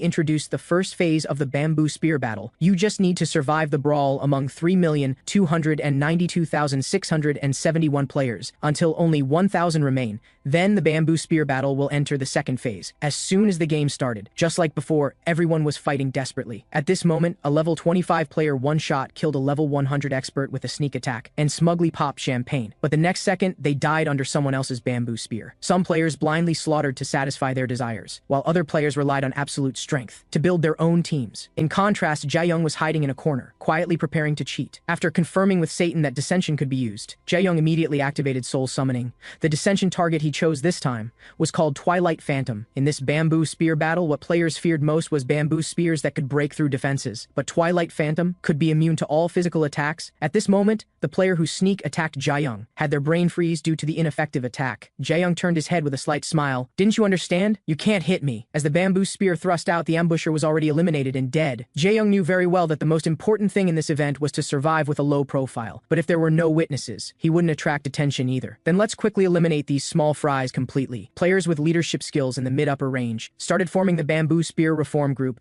They claimed it was to punish players who committed violence with bamboo spears, but actually it was just to survive. Jae Young scoffed at this. In such a big forest, you find all kinds of birds. With the leader's command, the entire team rushed at Jae Young alone. But Jae Young wasn't afraid. The enemies stabbed hundreds of times, but did no damage at all. Jae Young smiled wickedly with a hint of mockery. "My passive ability in non-combat state completely ignores physical attacks. As for what you're calling cheating," the next instant, Jae Young achieved the legendary 4 breaks per second. The leader was stunned, speechless. What is this guy's game synchronization rate? Next, it's your turn. Break for me. With the bamboo spear's extreme speed boost. It instantly completed penetration. In just 3 seconds, the newly formed bamboo spear reform group disbanded on the spot. The invincible Jae-young hoped to encounter skilled opponents, otherwise the game would be too boring. At this moment, a pop-up notified you have defeated 1,000 people, and currently, the number of surviving players had reached 2,813. Earlier, hundreds of thousands could be eliminated in an hour, but ever since small fries started grouping together, the numbers decreased more slowly. Looks like I'll have to pull them out one by one myself. Just then, Jae-young heard a girl's scream nearby. The next second, the girl couldn't brake in time. Her body crashed straight into Jae-young's, the two of them merging at this moment. It turned out the girl was being chased by the second-ranked mage in the server. The Starlight Witch said smugly to Jae-young, "Since you've survived until now, it means you have something special. I hope you won't interfere in matters between women." Jae-young thought for a moment and basically understood, but faced with the red-haired girl's plea for protection, Jae-young turned and walked away. "Miss, I have no obligation to help you in the first place. Besides, the opponent is the server's second-ranked mage. Fighting her right now would do me no good." But just as Jae-young was leaving, a pop-up showed a quest update. After reading the content, Jae-young wanted to curse. At this moment, the Starlight Witch gradually approached the girl, just as the girl was about to accept death, at the critical moment before being pierced by the bamboo spear. Jae-young still teleported to block the fatal blow for the girl. "Didn't you say you were leaving?" Jae-young gritted his teeth. How was I supposed to know there'd be such a damn quest, having to protect such a silly fool? It turned out Jae-young received the third phase quest for his hidden class recruit future allies. Whenever he encountered a player with a specific mark above their head, that was the target he needed to recruit. Obviously, the red-haired girl had this mark above her head. It turned out the girl was the apprentice of the NPC Great Mage Star Moon. The Great Mage created Starlight Magic and Moonlight Magic. The successor to Starlight Magic was the server's second-ranked Stella, the Starlight Witch standing before them, and the successor to Moonlight Magic was naturally the red-haired girl Galena before them. These were gifts the Great Mage left for the two before departing on their journey. If these two grimoires were combined, they could become a great mage transcending human limits. But for Galena, this opportunity wasn't a chance to become stronger, but a curse of being hunted for life.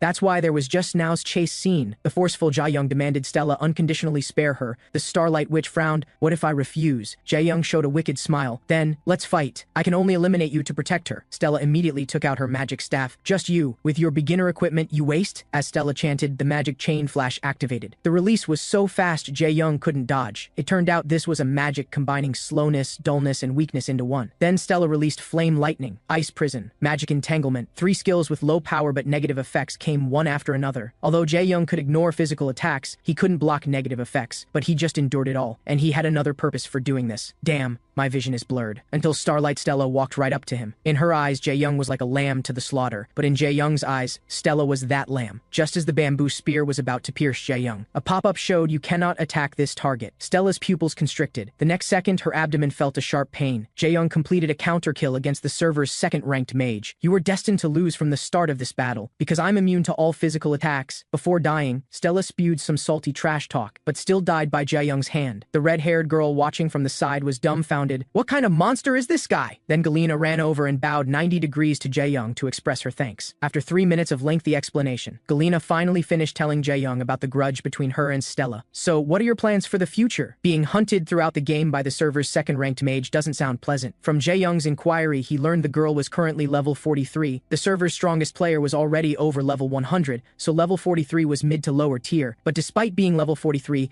Galena was still wearing level 15 beginner gear. About this, the girl became evasive. "Running everywhere costs money, so I can't help it." But Jae-young suddenly thought of something. "Don't I have the plausibility bestowal skill? Plus she's the ally chosen by my hidden class. Maybe it really is possible." So Jae-young excitedly approached the girl. "Quick, take off all your equipment and give it to me." This was a noob set for level 15 players to wear. After equipping, it awkwardly extended the host's high-tier magic release speed. But after Jae-young enhanced it with plausibility bestowal, it instantly became server-unique grade noob divine equipment. However, to pass the second round of the bamboo spear battle, Jae-young thought of a bug to reap the fisherman's profit. It turned out the terrifying bonus of unique grade equipment wasn't in releasing high-tier magic, but that it allowed mages to use tier 1 magic infinitely. Because unique grade equipment reduced tier 1 magic consumption by 99%, and the unique grade staff allowed the character to cast without chanting. Just then, 2 blind players attacked. Jae-young smiled gently. "Galena, these 2 small fries are yours. Perfect for testing the equipment's performance." The 2 immediately jumped in rage, then leaped up rushing at Galena. A pop-up showed your set effect activated. The barrier that normally needed 2 seconds of chanting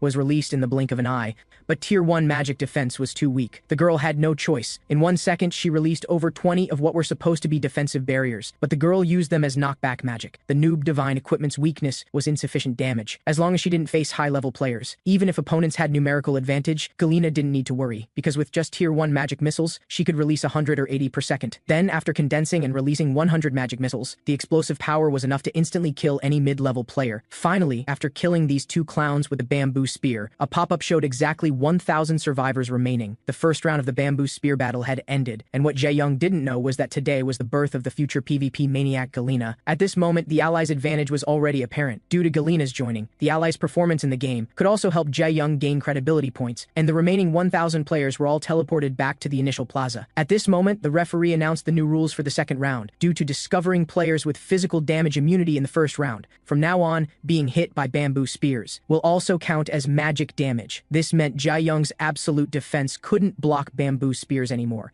This clearly showed the officials were deliberately targeting him, but Jae-young laughed like a pig hearing this. Little Satan, now it's my turn to party. However, at this moment, the referee added another new rule to balance the bamboo spear battle. All player equipment will be disabled, meaning the just enhanced noob divine equipment was no longer useful. With such difficult conditions, how would Jae-young manage to dominate? However, from now on, poison gas will spread from the map's outer edges to the central area. The poison gas speed equals human running speed. At this moment, the referee announced the second round of the bamboo spear battle had begun. Please don't stop, everyone move. However, at this moment, Jae-young noticed a new loophole in the second round. At the same time, Jae-young proposed splitting up with Galena. Galena thought she was being used again, but Jae-young explained realistically, if I wanted to abandon you now, I wouldn't have saved you in the first place. But I'm very happy to have Galena as my partner. A pop-up showed Dex has sent you a friend request. Learning that Jae-young was the esports genius Dex, Galena's expression conveyed endless shock. Jae-young gently stroked Galena's forehead. If possible, let's meet in the third round, because my next move might not guarantee your safety. So see you later, Galena. Then Jae-young activated Demon Dissension again. Come.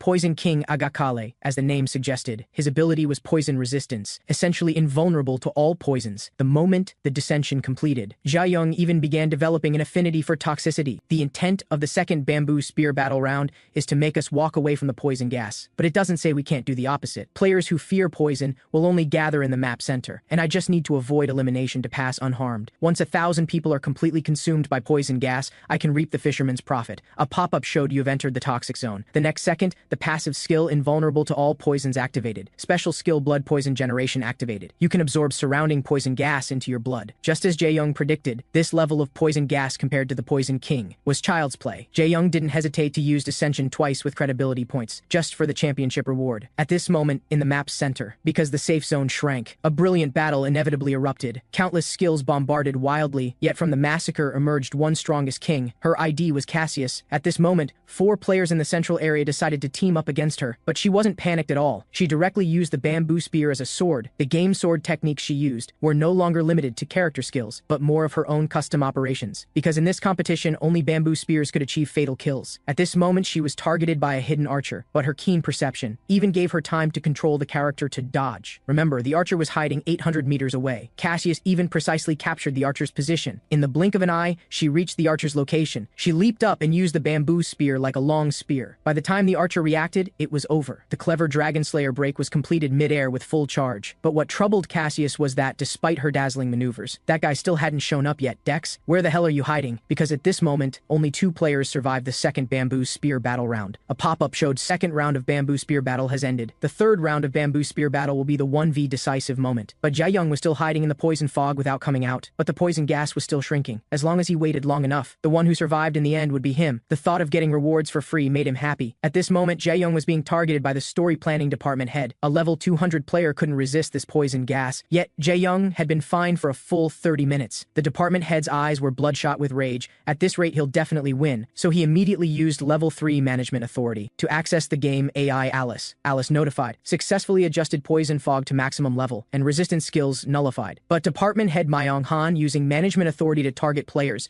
will receive penalties including salary cuts, leave reduction, and meeting with the board of directors. Seeing the punishment was relatively light, Myung Han decisively chose, I'm willing to accept all penalties. Sure enough, Jae-young also received a poison fog change notification. Obviously, this was direct targeting from the officials. This poison gas effect even panicked Satan. Even if the Poison King himself descended, it would be hard to resist. Jae-young looked at the other survivor's ID and wasn't surprised at all. One was himself, the other was called Cassius. As expected, this guy is also after me. The ID is exactly the same as that time. I wonder if she'll be even more formidable in this game Arcadia, because Jae-young reached the poison fog central area. A pop-up showed Bamboo Spear Battle 3rd Round, Decisive Battle. At this very moment, the battle officially begins. It turned out Cassius was once defeated by Jae-young. Jae-young's appearance trampled on her 10 years of effort. Because 20 years ago, an RPG game swept the globe, until Icarus shut down its servers. The player with ID Cassius had never fallen from being server-wide first, until the player named Dex appeared. Cassius was utterly defeated, even felt her 10 years were wasted, but one action from Jae-young made her completely break down. The server's #1 Dex account was deleted at this moment, and her 10 years of pride as #1 was crushed by Jae-young in a single day. Now Cassius's hidden skill in Arcadia was called Quick Selection, meaning proficiency with all equipment. This allowed her to bring Icarus's combat style here. That's right, Dex, this is my chance to surpass you. But Jae-young gave her no chance at all.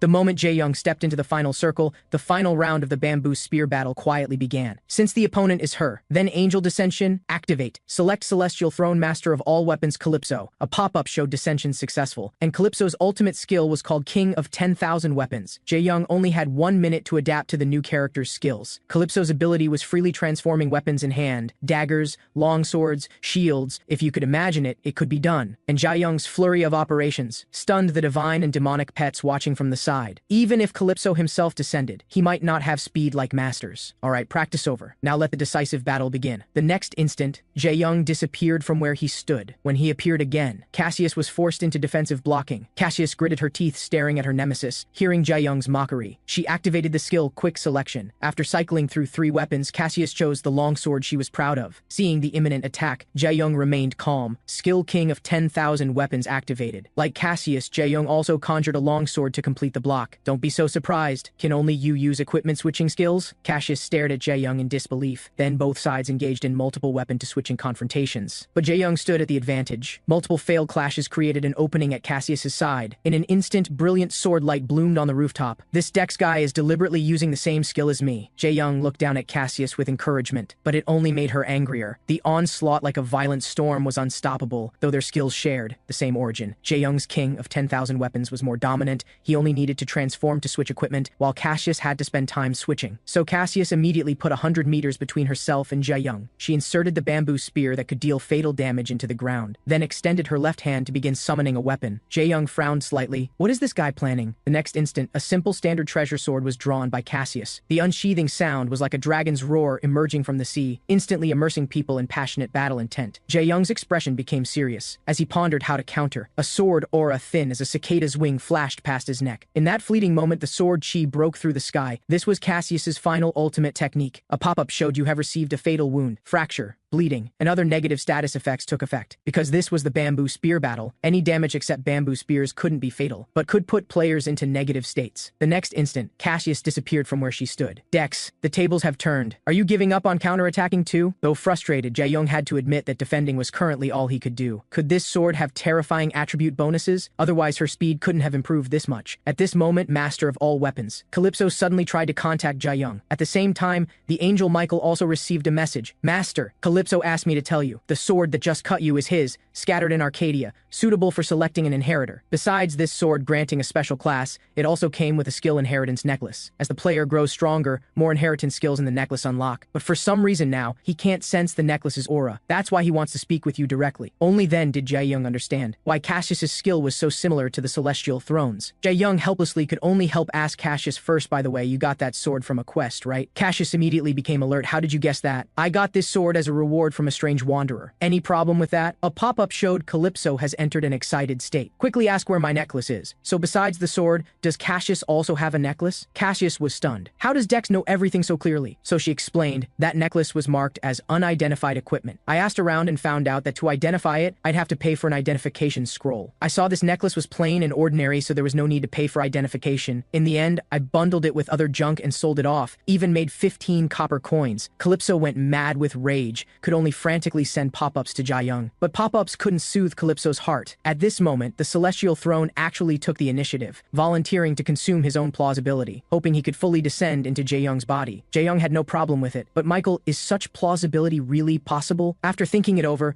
Michael still agreed to Calypso's request. After all, the master-disciple relationship can also serve as grounds for intervention. Then, in my name as Archangel Michael, I allow Master of all Weapons Calypso to temporarily intervene. The next instant, Jae-young's body was pierced by massive divine sword energy. Could this be what true dissension really means? Cassius involuntarily shivered. A pop-up showed Calypso full dissension successful. Body control temporarily transferred. Jae-young switched to spectator view. At this moment, Jae-young said with murderous intent, "I heard you bundled that necklace and sold it? Your master's painstaking efforts. Yet you were so short-sighted, you bastard." In a flash, Jae-young's body was dyed in brilliant golden divine power. Dozens of divine weapons surrounded him. That aura of supreme dominance over heaven and earth made Cassius's soul tremble, her body completely unable to move. At this moment, Jae-young was, in a sense, a descended deity. With a raise of his hand, he violently smashed the majestic greatsword down at Cassius. Because of the bamboo spear battle, although Cassius could only fall into the most severe, near death, exhaustion, fatal wound, and other states, her body had to endure the pain of being torn apart. This strike contained ultimate sword intent. At this moment, a pop-up showed Lost Name Old Sword had wavering emotions. Could it be that Jae-young's sword momentum attracted it? Calypso was furious. "You ungrateful thing, looks like you really didn't know. Your skill is called Quick Selection. Do you know that Quick Selection wasn't simply created for all weapon proficiency? It contains my earnest hope for mastering all weapons in existence. With my blood and sweat, mastering the power of weapons. When cultivated to its peak, the skill will evolve into king of 10,000 weapons." Cassius looked bewildered. Could what Jae-young said really not be made up? And the moment you threw away the necklace, you lost the teachings I left for you. Originally, you should have received the pinnacle power I left for you, but you just had to. Cassius choked up for a long while before asking, "Dex,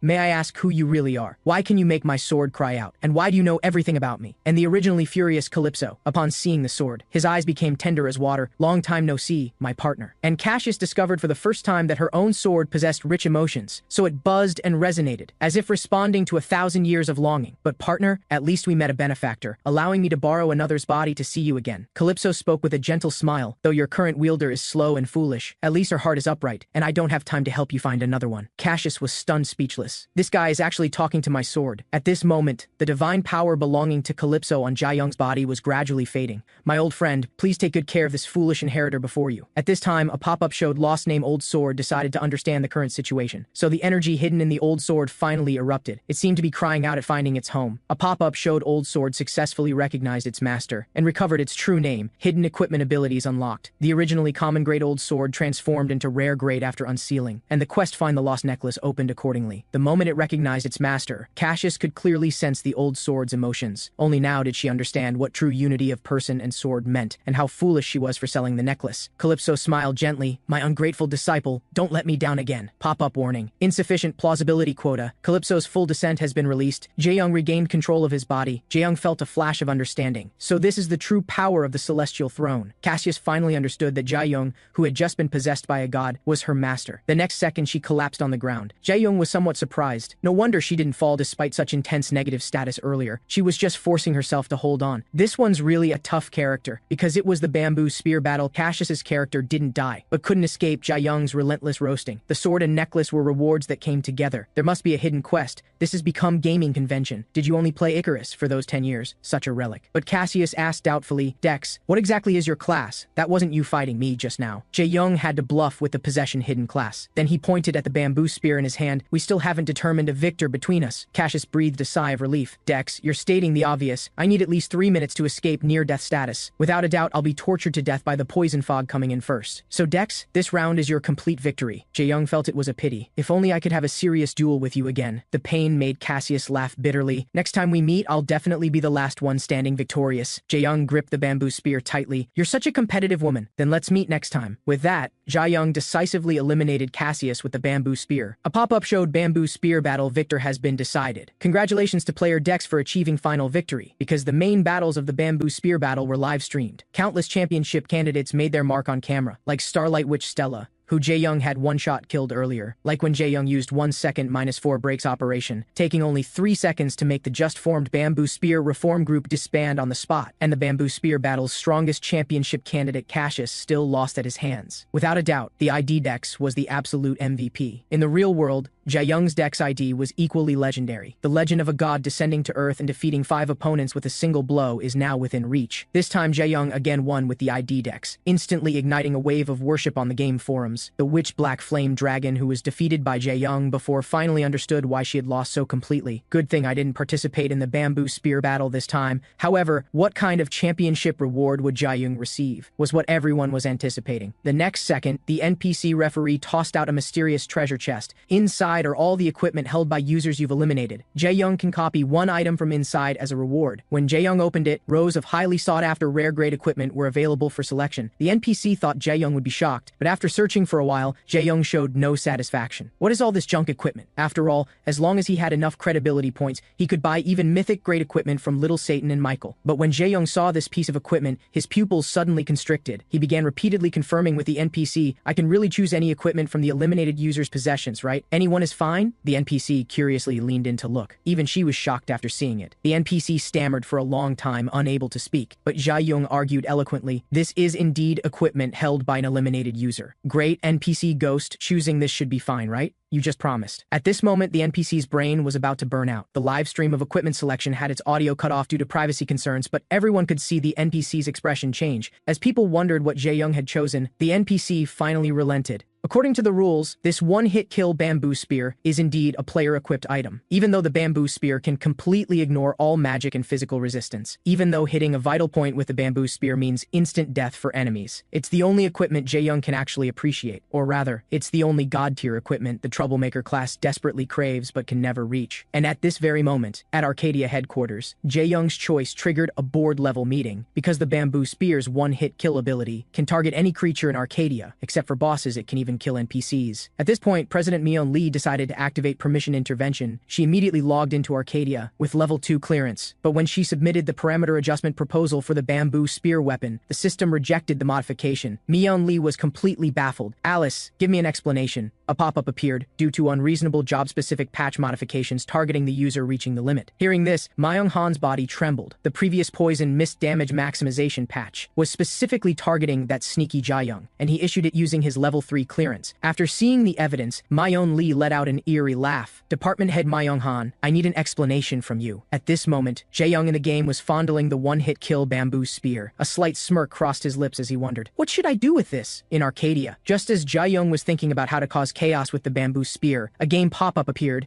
"Administrator requests to summon player. Do you accept?" A glint of cunning flashed in Jae-young's eyes. "Looks like the officials have come up with a strategy. I'm curious what kind of offer they'll make to trade with me." Pop-up, "You have been teleported to a special space. Skills cannot be used here." The beautiful elf player before him was the official representative for the Korean server. "I'm sorry, Dex, but Jae-young wasn't interested in empty words. Please get straight to the point." The girl's voice carried a charming quality. "Dex, we're here about the bamboo spear. The existence of this spear poses a comprehensive threat to Arcadia. Of course, you obtained the bamboo spear through legitimate means, so we need your consent. For this, our official Korean server department proposes 3 options. The first option is to limit the number of uses for the bamboo spear. The second is to limit the applicable targets for the bamboo spear. The third is to reclaim the bamboo spear and replace it with epic tier equipment as compensation. Of course, Mion Lee knew very well that negotiations require leverage, and it must be leverage that satisfies Jae-young. She clicked send. "This is appropriate compensation from the company. Take a look and decide which option to choose." When Jae-young saw the compensation, his eyes lit up. Mion Lee was taking a gamble. She didn't know if Jae-young could actually use the leverage she offered,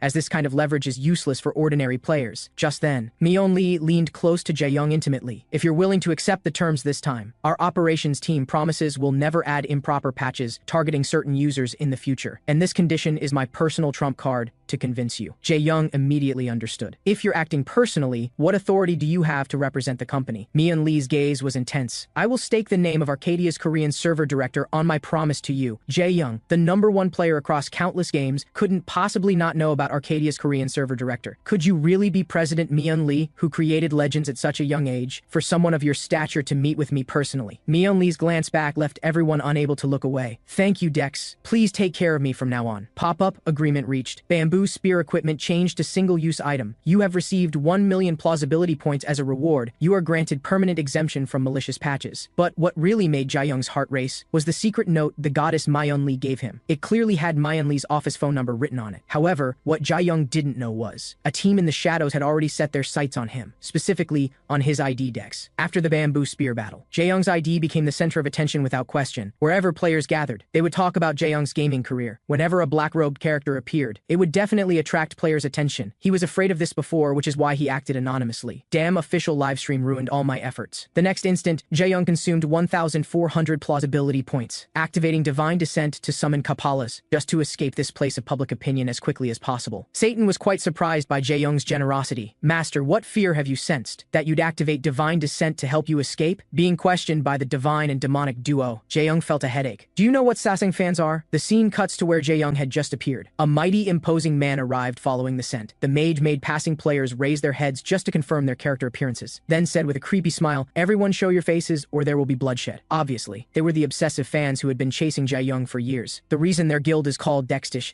is because Dex likes to wear red underwear. Therefore, among the gathered guild members, 11 out of 10 men and women are Jaeyoung's Sasang fans. Life isn't easy. Jaeyoung sighed. Satan finally understood. Master, you have believers but are afraid of being exposed. Actually, Satan has a lot of experience with this. After I became the Demon King, a war for succession broke out. In the end, I took them all out by myself. But this kind of vicious challenge is endless. So I spent a long time making a mask. Pop-up, mythic tier equipment deceiver's mask. This mask can mimic anyone's face based on your own thoughts, and no one can peek at the true face under the mask. Jaeyoung was shocked. Support equipment like this can be mythic tier? Satan immediately named his price. If Master needs it, I can lend it to you. Jaeyoung saw right through Satan's intentions. So how much are you going to charge for plausibility this time? 100,000 credibility points and I can lend it to you until you're buried. To be honest, Jaeyoung was tempted. Using physical means to shake off stalkers is more efficient than any other method. Pop-up, you have equipped the mythic tier deceiver's mask, and the false identity has completely concealed your identity. Meanwhile, the Dextish Guild was quite disappointed they couldn't find Jaeyoung. So the guild leader ordered, anyone who provides a screenshot of Dex's appearance gets 10 coins per image. The female mage was confident. This Dex guy definitely can't escape our grasp. Just then, a white-haired, black-robed man walked into the bustling market. Satan, this mask is really useful. Not a single person recognized me. But at this moment, Jaeyoung was drawn to the news from the central continent. Recently, Arcadia has been expanding its weapons market. A special piece of equipment tear of Elfie sold at auction for 1 billion. So does that mean this mythic tier deceiver's mask on my face would be worth 100 billion at auction? The next second, Jaeyoung walked right up to the Dextish guild leader. The guild leader's eyes narrowed as he looked him over. Too bad. This guy doesn't look like Dex. But why did I mistake him for Dex for a moment? Actually, Jaeyoung was deliberately testing. Satan, this mask really is excellent. Jaeyoung's only complaint about the mask is that the face it creates isn't as handsome as his own. Such a shame. Satan was dumbfounded. Master, don't you ever read equipment descriptions? You can choose who to disguise as yourself, and anyone you've ever seen, as long as you want, can become your disguised target. After confirming there were no limitations on transformation, Jaeyoung's lips curled up at this moment, as if his desire to cause chaos couldn't be contained. Using this mask to complete my newly updated quest would be perfect. New quest, plunge the world into great chaos. Therefore, you need to continuously recruit helpers who appear with specific markers. Side quest, recruit Cassius. And the second recruitment target. The quest only told Jaeyoung the person is at the mines. Speaking of Cassius, she's definitely searching all over the map for merchants, looking for a lost necklace. As for the mines, I wonder how much NPC Baron Mikhail has exploited players to work as mining slaves for him by now. A mine controlled by one NPC, but all the slaves mining inside are game players. Other kids can play games during holidays, but he has to spend holidays being a slave in the game. The NPC lord is thus making a fortune, yet still considering how to continue making players work like oxen and horses. The reason NPCs get tricked into mining is because of the exploitation plan the protagonist Jaeyoung provided initially, and his reward was unconditional claim to 10% of the mine's profits. However, Jaeyoung's purpose for returning here wasn't to collect payment from the NPC lord, but for slave number 1 at the Hagen Mountain mine. He's the fastest mining slave here, yet he's the player most recognized by the ancestor blacksmith in Destiny, and he is also the target indicated in Jaeyoung's quest to find helpers. Goblin supervisor, bring slave number 1 over here. The slave boy heard the supervisor call him to rest, but immediately lowered his head saying he completed his work quota. A wicked smile appeared at the corner of Jaeyoung's mouth. Kid, let's have a chat. Seeing the boy's shocked expression, Jaeyoung said bluntly, I'm the one who's come to grant you freedom. After the boy's lengthy explanation, it turned out he was initially blinded by the desire to get rich overnight and accidentally signed a contract of servitude given by an NPC, causing him to come into the game every day to work as a slave. This little guy's really honest. But just then, the angel Michael suddenly noticed something unusual about the mining slave boy. He actually has the scent of fire on him. Only someone with absolute affinity for fire attributes would emit this kind of scent. Perhaps this little guy has an innate talent for being a blacksmith. Jaeyoung looked down at him condescendingly. Kid, if I give you freedom, would you be willing to go through fire and water for me? The boy answered without a moment's hesitation. I say, kid, aren't you going to going to listen to the conditions first? The boy knelt and kowtowed 3 times directly to Jae-young. As long as you rescue me from this hell, I'm willing to dedicate my life to you. The next second, the contract chains binding his character shattered. Pop-up ID, I'm a registered as helper. But when Jae-young opened the boy's stats, his pupils suddenly contracted. This kid is actually Arcadia's first beta tester. Kid, who exactly are you? The boy's body trembled with shock. This is an account a very smart friend gave me. Anyway, it's my secret. Even you, big brother, can't know. Jae-young breathed a sigh of relief. As long as you're not some official's grandson or son, that's fine.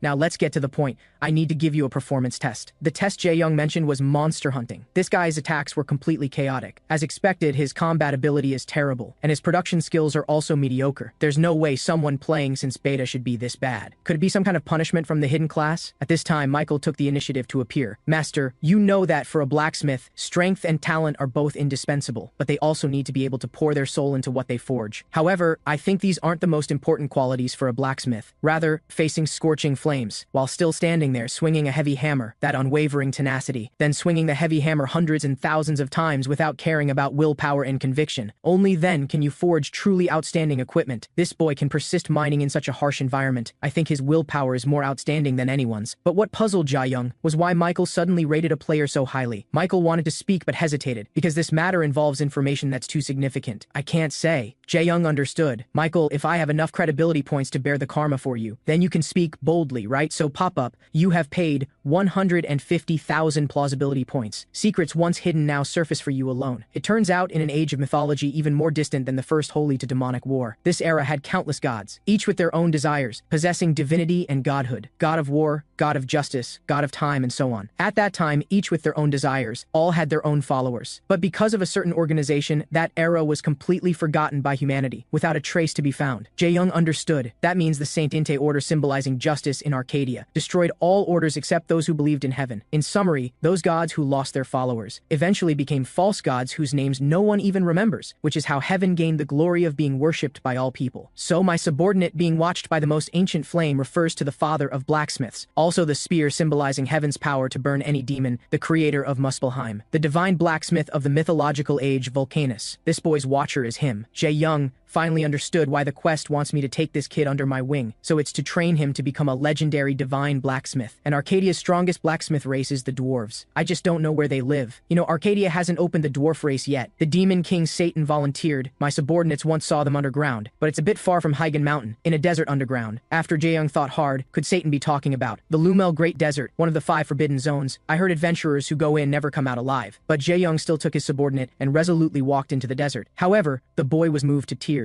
by the set of trash equipment Jae-young gave him. He swore in his heart, "Big brother, I'm willing to follow you for life." Jae-young felt a bit guilty after all. This guy being tricked into becoming a mining slave was his doing. Don't mention it. Consider it your severance pay from the mine. But what Jae-young didn't know was, wanting to cross an endless desert, overcoming countless dangers to find the dwarf race, would be an almost impossible task. And what method would he think of to improve search efficiency? The two walked in the desert for 3 days and 3 nights. The subordinate was sunburned to a crisp, but Jae-young felt quite cool, just because he consumed credibility points to activate divine descent, summoning the Heaven Phantom Ice Queen. And the queen's passive skill Frozen Heart is equivalent to having an air conditioner inside the host's body. Of course, the desert occasionally has a few desert scorpions pop out, but even though they're level 160 Lord monsters, after Jae-young chanted some incantations, he could also complete Frozen Scorpion King with a raise of his hand, finally finished off by the subordinate lacking experience points. But the subordinate treated monster hunting like mining, easily finding the weak point, effortlessly smashing the ice block into fragments. But because he leached too much, his level increased. His stamina also recovered due to leveling up, yet he gained the lazy moocher who gets carried title. And the subordinate's constant leeching along the way elevated him from the original level 24, all the way up to level 72 in one go. But wandering around the desert like headless chickens isn't a solution, because to keep the air conditioning running in the desert, the divine descent state must be maintained continuously. But Satan thought of a new plan. Since you're looking for dwarves, then use demonic descent. Find a dwarf spirit to guide you. Isn't this better than angelic descent? So demonic descent activated, summoning Skull Crusher Dwarf Tane. Terrifying demonic power instantly filled Jae-young's limbs. The dwarf spirit temporarily revived using Jae-young's body. Tane felt the desert heat, recalling the glory of controlling hellfire for forging in days past. Jae-young was bewildered by becoming talkative due to divine descent. Senior, quickly check which direction the dwarf kingdom is was in. But Tane was shocked after sensing something. He could sense what he once controlled. The hellfire was right under Jae-young's feet. Tane quickly pressed against the ground to listen to the sounds. That's right, I'm certain there's dwarf forged sand below. But at this moment Jae-young had his subordinate retreat 100 meters back. The next instant, a forging hammer thicker than a person appeared in Jae-young's palm. It was Tane's weapon from when he was alive. But the subordinate couldn't understand why Jae-young suddenly changed into a hammer. Jae-young revealed a wicked smile. I'm going to smash through the desert, of course. The second the hammer hit the ground, fine cracks continuously extended. You know this hammer has the shatter effect. As the cracks spread, a pit 20 meters in diameter suddenly collapsed. Jae-young jumped into the abyss with his subordinate. After falling 1,000 meters, they finally saw a glimmer of light. Jae-young was also surprised the dwarf kingdom was this deep. At the same time, Tane felt that being able to see this city again fulfilled a past regret. After Jae-young saw the dwarves' living environment clearly, he understood why this place produces talented blacksmiths. Using lava as fuel for forging, perhaps only dwarves have such unique resources. Jae-young pop-up discovered unknown area. First to discover forged sand, stamina and strength increased by 10 points. Gained attribute craftsmanship. New quest encounter with the dwarf race. When friendly relations are formed, they will share forged sand with humanity. When hostile relations form, forged sand will be closed off to humanity. Because from the moment Jae-young appeared, every dwarf looked at him with hostility. You know dwarves despise other races quite severely, but their equipment manufacturing skills are absolutely first-rate. Looking at their underground city's living environment, you know these guys are definitely set in their ways. Otherwise, they wouldn't immediately treat Jae-young and his companion as invaders, facing the dwarves charging at them with iron hammers. Jae-young had a way to subdue them. That is to summon Dwarf Tane's crushing giant hammer. The moment the hammer appeared, the charging dwarves came to an abrupt halt. A contemptuous smile appeared at the corner of Jae-young's mouth. At this moment, he maximized Tane's divine descent energy. I am Tane. How have you fared since my death? This tone must be Lord Tane without a doubt. All the blacksmiths dropped their forging hammers and pressed their left hands firmly against their right chests.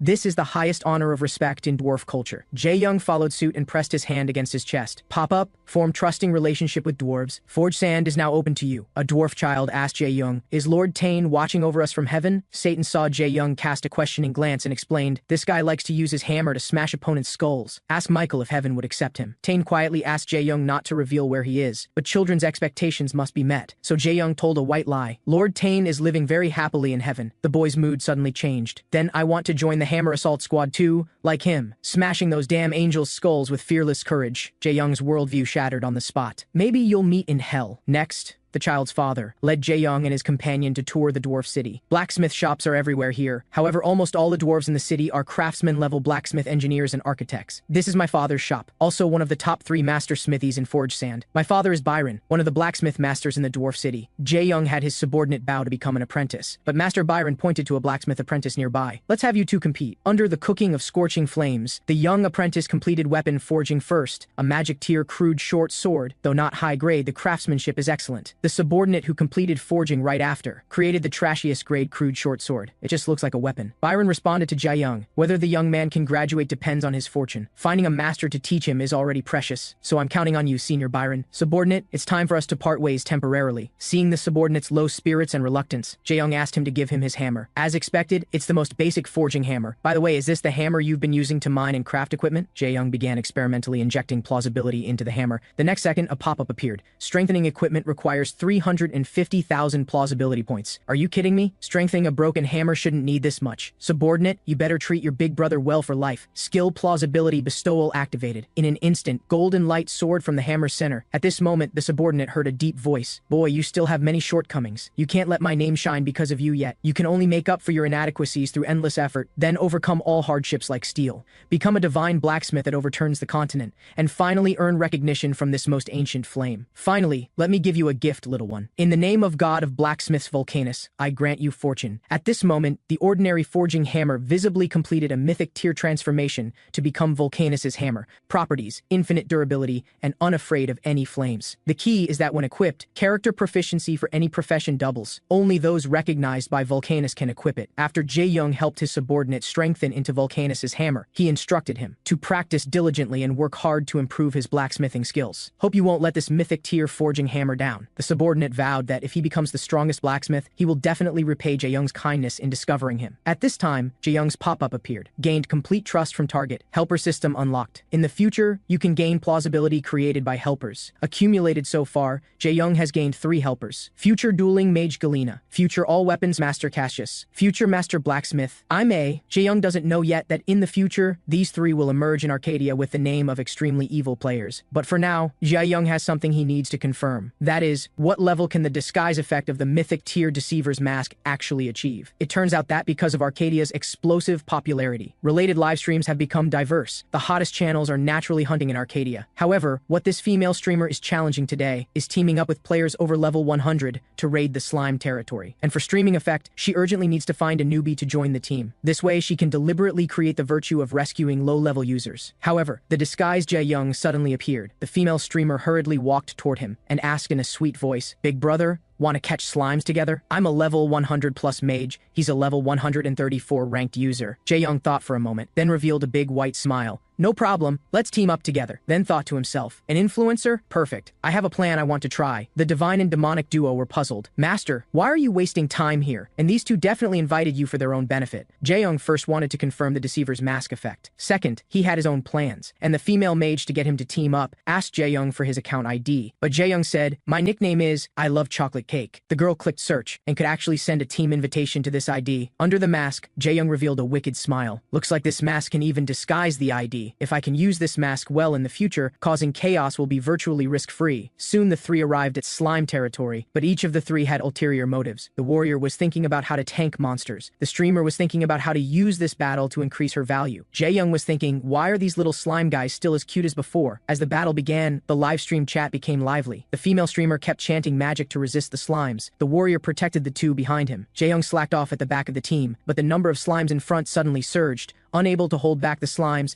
they rushed toward Jae-young, seizing the opportunity to boost her image. The female streamer immediately rushed in front of Jae-young and activated protective magic. The slime died as a result, but the female streamer entered critical health. The warrior still blocked the front of the team because of the rare shield's skill, instantly knocked back and stunned the slimes. The chat atmosphere immediately achieved the effect the female streamer wanted, but as long as it benefits her image, a few more attacks like this would be fine. But Jae-young was inspired by this. "If I did live streaming, it might not be bad. Take this opportunity to gain some followers." Just then, this wave of slimes was taken out by the warrior and female streamer. Seeing the female mage still streaming, Jae-young immediately jumped into the frame and asked, "Why don't we challenge higher tier monsters, like the orc settlement or something?" And Jae-young's bold claims were immediately criticized harshly by viewers. And this is exactly the effect Jae-young wanted. "Since you 2 don't dare to go, I'll go solo it myself." Pop-up, Chocolate Cake left the party. Finally, he said to the camera, "Oh, if anyone wants to watch me solo the orc settlement, come to my livestream. My channel is called Destroyers Daily." The moment these words came out, the livestream exploded. Not because Jae-young is famous, but because Destroyers Daily. This account is just too mysterious. 2 videos and 800,000 followers. Someone quickly searched. The account owner is actually live streaming right now. The female streamer stared at her livestream, suddenly speechless, because the number of viewers in the livestream dropped from the original 5,000. At a visible speed, instantly plummeted to 0. Without exception, all viewers were stolen by Jae-young. And Jae-young just started streaming and was immediately questioned, "How can level 52 raid the orc settlement?" But Jae-young said, "Friends will come help me." The next second, Jae-young equipped the Slime Savior title and called out to the Slime Queen, "Friends, come over here." The next second, the Slime Queen led her people rushing toward Jae-young and hugged Jae-young tightly in her embrace. The livestream viewers were stunned. Just a level 52 newbie can actually stand on the Slime Queen's shoulder. "All right, friends, we're now heading to the orc settlement." The chat started wondering, Chocolate Cake Lover is clearly a warrior. How can he control the slime army? But the fact is just that. All slimes in the territory began a group attack on the orcs. Due to numerical advantage, most orc minions were killed by slimes. At this moment, the level 120 Orc Legion commander emerged. Though the Slime Queen is larger in size, she's 20 levels below it. Facing the Slime Queen's offensive, the small-statured Orc Legion commander remained fearless. Activated Skill Savage Charge. The queen couldn't block it and was knocked back 100 meters, but Jae-young revealed a wicked smile, immediately consumed 3,000 plausibility points to strengthen the Slime Queen. Pop-up. For 5 minutes, all of Slime Queen's attributes increased by 30%. The next second, the slime's corrosive mucus covered straight toward the Orc Legion commander. It wasn't that he couldn't dodge the corrosive mucus in time, but at this moment, the Slime Queen's mucus range suddenly exploded. Pop-up. Orc Legion commander has been defeated. While the comments were all praising it, Jae-young asked the livestream viewers for some follows, hoping to bring everyone a visual feast next time too, because the Slime Queen's corrosive liquid covered the entire orc territory. Currently, only 1% of the orc forces remain, while the slime population in this territory reached 99%. Pop-up, the slime race has occupied the orc settlement. Territory is being reconstructed, forming an environment suitable for slime habitation. The Slime Queen transformed into human form and hugged Jae-young tightly, seemingly thanking Jae-young for adding a new home for her. A notification popped up saying that due to the slime race revival, the slime level would be adjusted, and their stats would massively increase. Among the tribe, level 120 slime guards appeared. Jae-young was relieved. It seemed like very few people could capture slimes now. But the evolution wasn't over yet. The original level 100 slime queen evolved into an entirely new entity. A level 200 slime monarch was born, and the word terrifying flooded the screen once again. Although the slime queen's body size became smaller, her new skill intimidation could cover entire 3-kilometer range. Even level 100 players would be intimidated, causing their energy to drop by 30% and movement speed to decrease by 50%. Jae-young's original title, Savior of Slimes, was upgraded thanks to the Slime Monarch's gratitude to Saint of Slimes, and all slimes would now unconditionally follow Jae-young's commands. After that day, news spread on the official forums. The Korean server officials even held an emergency meeting, but since Jae-young had legitimately used the game mechanics,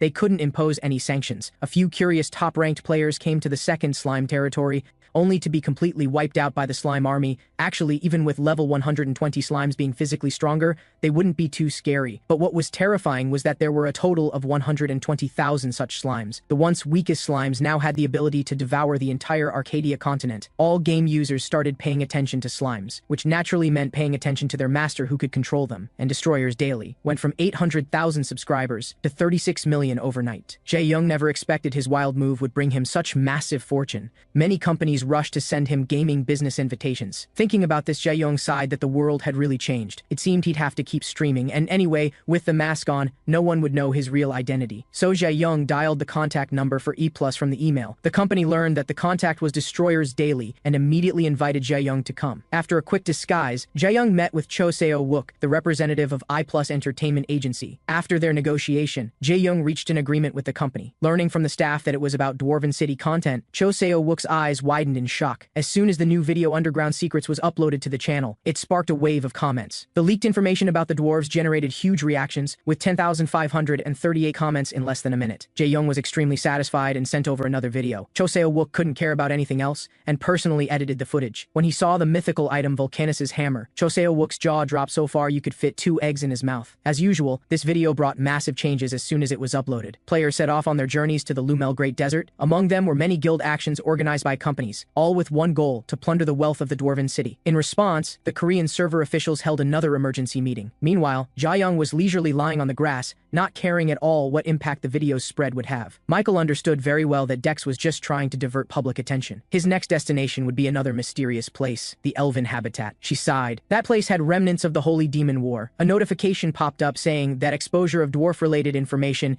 had reached 42%. All existing quests were sealed. New quest: mediate the conflict between dwarves and elves. Success condition: reach an agreement and establish trade. Failure condition: war breaks out between the two races. After seeing the new quest, Jae-young couldn't help but think deeply. Elves shouldn't be hostile to humans, right? At that moment, Satan requested to return to the demon realm. Turns out his subordinates had betrayed him, which made him furious. A teleportation circle immediately formed. "I'll be right back. Won't take long." Jae-young thought Satan was rushing because his plausibility had only accumulated to over 300,000. Who knew Michael would sneer coldly? Use a little trick and the demons fall for it. A bunch of idiots. Jae-young broke out in a cold sweat. "Little Mike, so you're saying you instigated the rebellion?" Michael nodded with a smile. Jae-young's whole body trembled.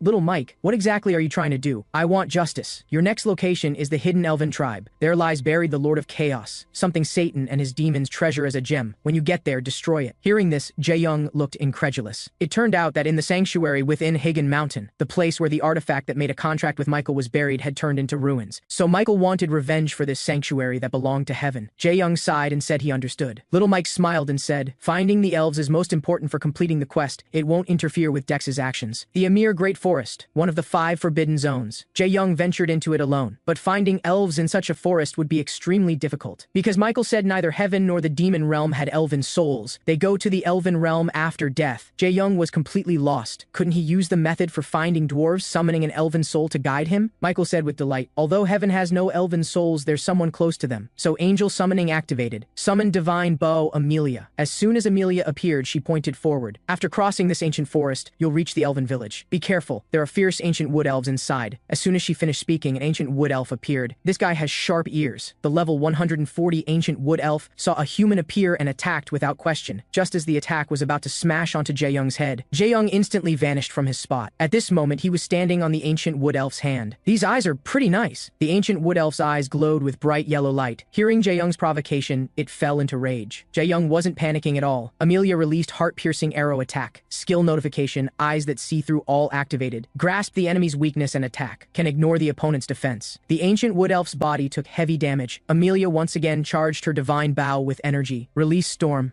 Boom! The terrifying power hit the ancient wood elf. Jae-young put his hand to his forehead. The damage is so intense, but the power is too hard to control. After eliminating the enemy, Jae-young continued on his journey, completely unaware that an elf was watching him. After a while, Amelia said to Jae-young, "From here on, you can proceed alone. Ahead is elven territory. Monsters won't dare come close. If you meet any elves, can you do me a favor? There's an elf named Pell. Please confirm whether he's alive or dead. If he's still alive, make him suffer before killing him. Pell should have died at the hands of dwarves long ago, but I saved him at the risk of my life, and we promised to love each other forever. But that ungrateful bastard betrayed me and got involved with other elves and not just one." Saying this, Amelia covered her face and cried, "That bastard not only stole my heart but trampled on my love." Notification. New quest, Vengeful Woman's Revenge. Kill the elf Pell or leave him near death to complete. Michael sighed. Cross-species romances never end well. Elves have long lifespans. They don't have the same concepts of love and marriage loyalty as humans. Then Michael said to Amelia, "Pell is an elf. You can't judge him by human standards." Amelia lowered her hands. "I'm sorry, my request was too much. Please send me back to heaven." The quest subject changed their mind. Vengeful Woman's Revenge has been cancelled. You consumed 8,632 plausibility points. Summoning released. Just as Jae-young was complaining about Amelia being blinded by emotion, a whistling sound came through the air. An arrow landed beside him. Jae-young looked around. From this commotion, it seemed he was surrounded by elves. Looks like elves, just like dwarves, don't like humans. "Human, don't move." Elves revealed themselves one by one. Jae-young broke out in cold sweat. Elves don't look that great either. The scene shifted to a wooden bridge. Jae-young's hands were bound and his eyes blindfolded like a prisoner. They'd been walking for an hour. Originally, he'd planned to remember the elven base location, but the elves kept changing directions. This quest seemed difficult. Suddenly, Jae-young's vision brightened. His pupils dilated in shock at the sight before him. In front of him stood a towering tree. The elf approached and extended one hand, chanting some ancient spell. Instantly, light shone bright as day. Then a mysterious unknown region appeared. Jae-young was amazed. At the same time, a notification popped up. "You have discovered an undiscovered region. Legendary achievement unlocked. Discovered the elven habitat, where the world tree sleeps. Intelligence increased by 10 points. Archery efficiency increased. Elven affinity added. Mythical achievement unlocked. Acquired title Witness of Myths. Maximum vitality permanently increased by 1,000 points. Nature affinity greatly increased. The world tree Yggdrasil is the life source supporting all of Arcadia, the symbol of nature and mother of elves. However, there was a black sword stuck in the world tree, which made Jae-young sweat a bit. Michael smiled and said, "Didn't expect that, did you? So you'll have to destroy it." The elves were curious seeing a human appear. Jae-young was annoyed they were discussing human appearances. At that moment, the elven queen Melissa appeared. The elves were surprised the queen would come personally for a human. Melissa asked, "How did you make that bow and arrow to fight monsters?" The corners of Jae-young's mouth lifted in a smile. That was Amelia's bow and arrow. Hearing this, Melissa's whole body trembled. The surrounding elves couldn't believe it. After all, Amelia was dead. Melissa had the elves release Jae-young and prepared to take him to a quiet place to talk. Jae-young was confused why Melissa reacted so strongly,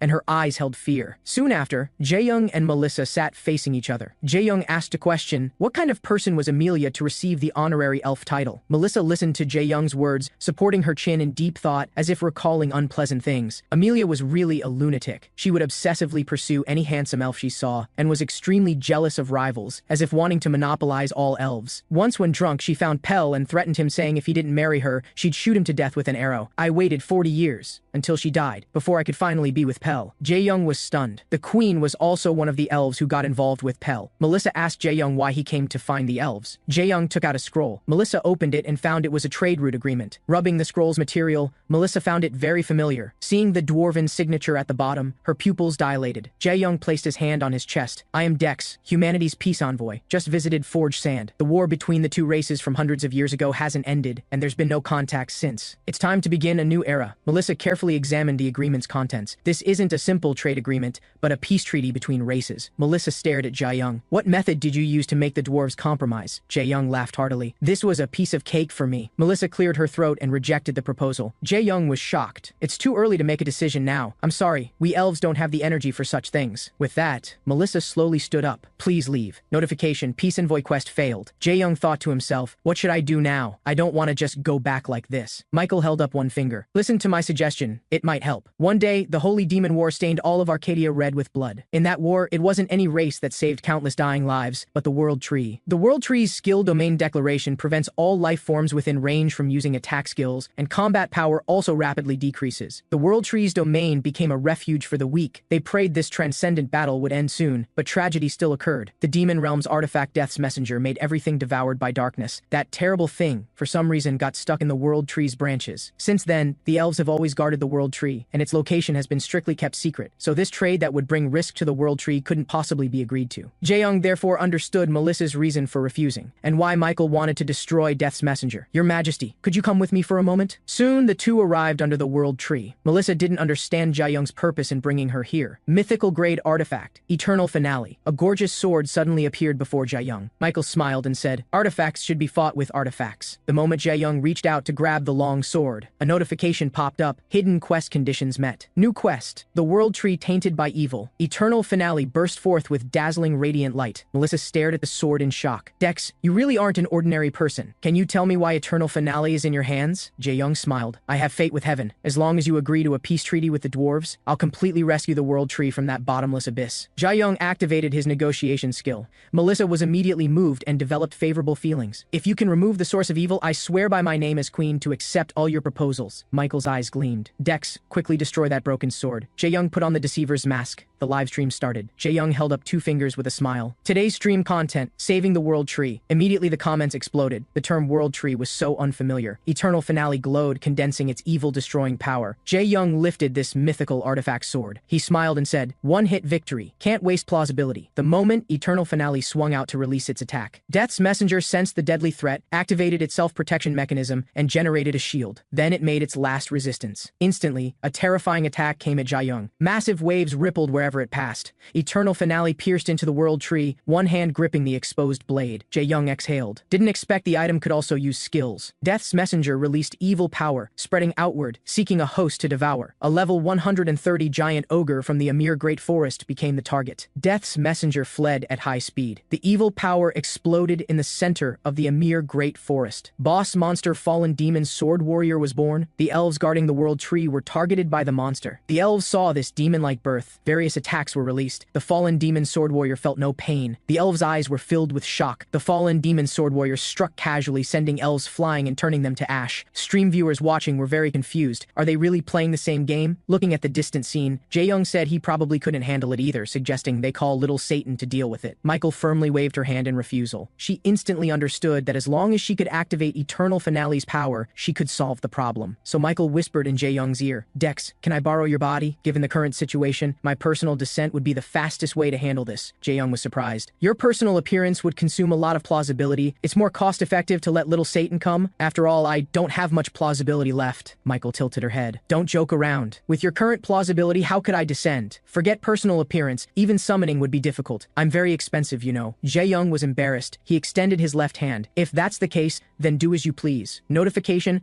Archangel Michael descends upon the player. Switch to spectator view. Soon Michael descended in angel form. Michael held Eternal Finale. Eliminate the evil. The Fallen Demon Sword Warrior looked up at the sky, not moving at all. Eternal Finale released a terrifying sword strike that fell from above. Jae-young felt that Eternal Finale's true power was absurdly strong. Too outrageous. Are we using the same item? The Fallen Demon Sword Warrior let out a painful sound. Unwavering faith. Heaven's sacred justice. The anthem of supreme honor, and so on. A series of energies were activated. The ground beneath the Fallen Demon Sword Warrior was already devastated. Angel Michael hung in the sky. Jae-young was shocked. Even this level of attack is just the minimal descent? moment, Death's messenger sensed the deadly threat and drained the remaining life force of the Amir Great Forest's giant ogre, then entered a defensive state. Michael snorted coldly. "Insolent! You dare resist? Let me see how long you can hold out." Saying that, she raised Eternal Finale and charged at Death's messenger. The collision of two mythical-grade swords produced world-destroying power. Death's messenger withstood attack after attack, but Eternal Finale received unlimited sacred power from Michael. Victory was just a matter of time. Suddenly, Death's messenger's blade made a cracking sound. The authority of evil destruction activated. Demon-breaking power eroded the blade. After a while, Michael clasped her hands at her chest and expressed gratitude to Jae-young. "Dex, thank you. I swear by my name as Archangel Michael, I will remember this forever." Jae-young didn't expect Michael to take this matter so seriously. Notification: mythical achievement unlocked. The Demon Realm's artifact, Death's Messenger, has been destroyed. Demon Realm influence decreased by 4.3%. You acquired the title Judge of Evil. You acquired the title Heaven's Agent. Quest completed. The World Tree tainted by evil. Elven affinity rose to maximum value. You acquired the title Hero of the Elves. You acquired the title Guardian of the World Tree. At the same time, Satan in the Demon Realm sensed Death's messenger being destroyed. Satan gnashed his teeth, roaring savagely, "That damned bastard." On the other side, Michael was humming a song, happily picking up fragments from the ground. Jae-young was confused about this. Michael explained she was afraid someone with ulterior motives would use them. Space twisted, and Satan appeared with fury, immediately questioning Michael. Michael handed over the heavy bag, then tilted the bag downward, pouring out the fragments. "Take it, the artifact you want." Satan raged. "You bastard, I'll fight you." Arcadia Customer Service Department. Myung-han had a terrible headache. Just now, the Arcadia forum focused on the ID I Love chocolate cake revealing World Tree secrets, which drew major player attention. Related game information posts and articles were published, but they were all baseless speculation and rumors. People started frantically, using various fake information to obtain intel and related quests about elves and dwarves, with naturally no results. Player dissatisfaction grew day by day. Myung-han found Myeon Lee to explain the situation and requested permission to adjust elf and dwarf affinity.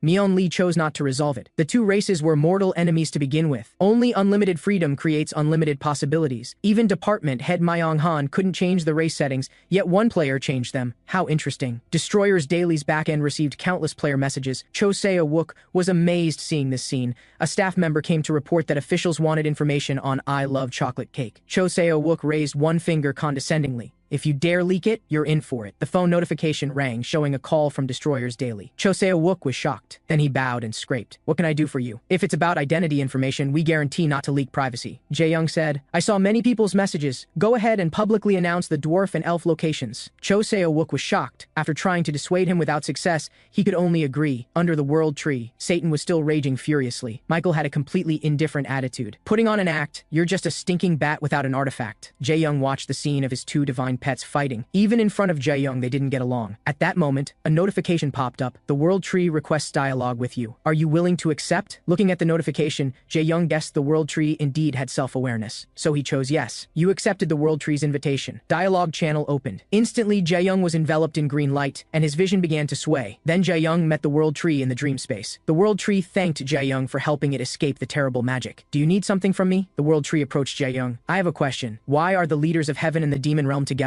Who exactly are you? You're neither angel nor demon. Not an elf, not a dragon, but a human. How do you possess world-shaking power?" Hearing this, Jae-young understood. The World Tree was talking about plausibility. After Jae-young's explanation, the World Tree learned that Jae-young was regularly given mission-like tasks, and completing them earned plausibility rewards. "Who gives you missions?" "I can normally sense divine power." Jae-young said, "I don't know either." "Fine. To express my gratitude, I'm giving you this precious thing. Please keep it safe, and use it at a critical moment." A fruit appeared in Jae-young's hand. "Traveler Dex, can you help me with one more thing?" Jae-young flatly refused. "I'm just an ordinary human, I definitely can't handle it." Thinking about his nearly depleted plausibility, he couldn't cause trouble casually. The World Tree said, "I don't believe that. I witnessed all your glorious achievements. Newbie killer, property destroyer, noble slaughterer, vicious necromancer, swindler, who even extorted the corruption king, saint of slimes. You're very special. There are many more strange achievements: noble judge, neutral seeker, equalitarian revolutionary, friend of dwarves, hero of elves." Having his past exposed, Jae-young looked incredulous.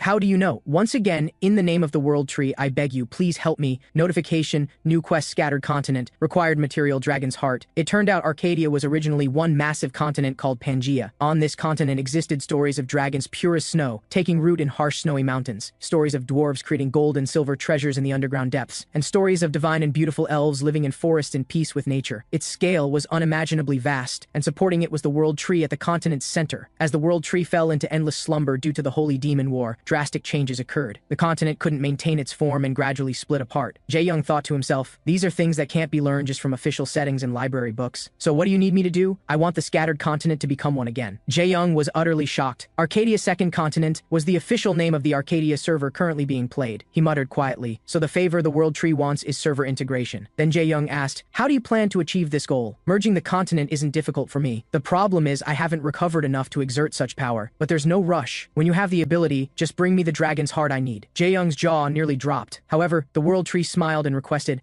since you're getting it anyway, please get me an ancient dragon level 1 or above. I feel that level would be effective. Are you crazy? This absurd request made Jae-young break down. In the real world, Jae-young opened his eyes to see several elven faces. Jae-young slowly got up, his head aching. Recalling the notification window's high difficulty quest, he muttered, the high-tier beings in this game are all lunatics. At that moment, Melissa walked over excitedly and grabbed Jae-young's hand in excitement. Dex, the World Tree has awakened. Outside, the World Tree radiated brilliant golden light. The elves were amazed to discover the communication channel between the World Tree and the elven realm had been restored. Seeing this, Jae-young took out the fruit. Notification, mythical grade World Tree's fruit. After consumption, vitality permanently increases by 100%, stamina recovery increases by 1000%. Required material for Philosopher's Stone. It seemed everything that happened before wasn't a dream. At that moment, a little girl came to Jae-young's side and raised her hand. Mr. Peace Envoy, I have a question. Kana heard that playing with ugly people will turn you into a bad elf. Is it really okay to play with ugly creatures like dwarves? Hearing this, Jae-young broke out in a cold sweat. Who taught you that? Kana showed an innocent smile. My mommy taught me. Jae-young came to Melissa's side. Don't teach children nonsense. With the peace treaty signed, you'll see dwarves often. You should get along well in the future. After Melissa agreed, she said awkwardly, recently more and more humans have been wandering around the Amir forest. Should I treat them well too? Jae-young was dumbfounded. You're asking whether to force yourself to be friendly to ugly humans? Do as you please. I'm too lazy to care anyway. Melissa was overjoyed. Actually, I've been conflicted inside. Afterward, Melissa gathered the elves for an announcement. Everyone, prepare yourselves. Humans will soon start flooding into this village. We've never had any dealings with ugly-looking humans all this time, but the one who saved our mother, the World Tree, was Dex, a human. To repay this kindness, we elves must now open the doors of diplomacy. Meanwhile, in the Arcadia Game Forum, an exploration post about elves and dwarves sparked heated discussion among major players. However, Arcadia officials firmly stated they would absolutely not release information. In response to the game company's reply, player anger began to spread. Players desperately searched for traces of dwarves and elves just to gain massive wealth and fame. GM Grand Merchant Association, as the leader of GM Grand Merchant Association, Jaegyu Choi,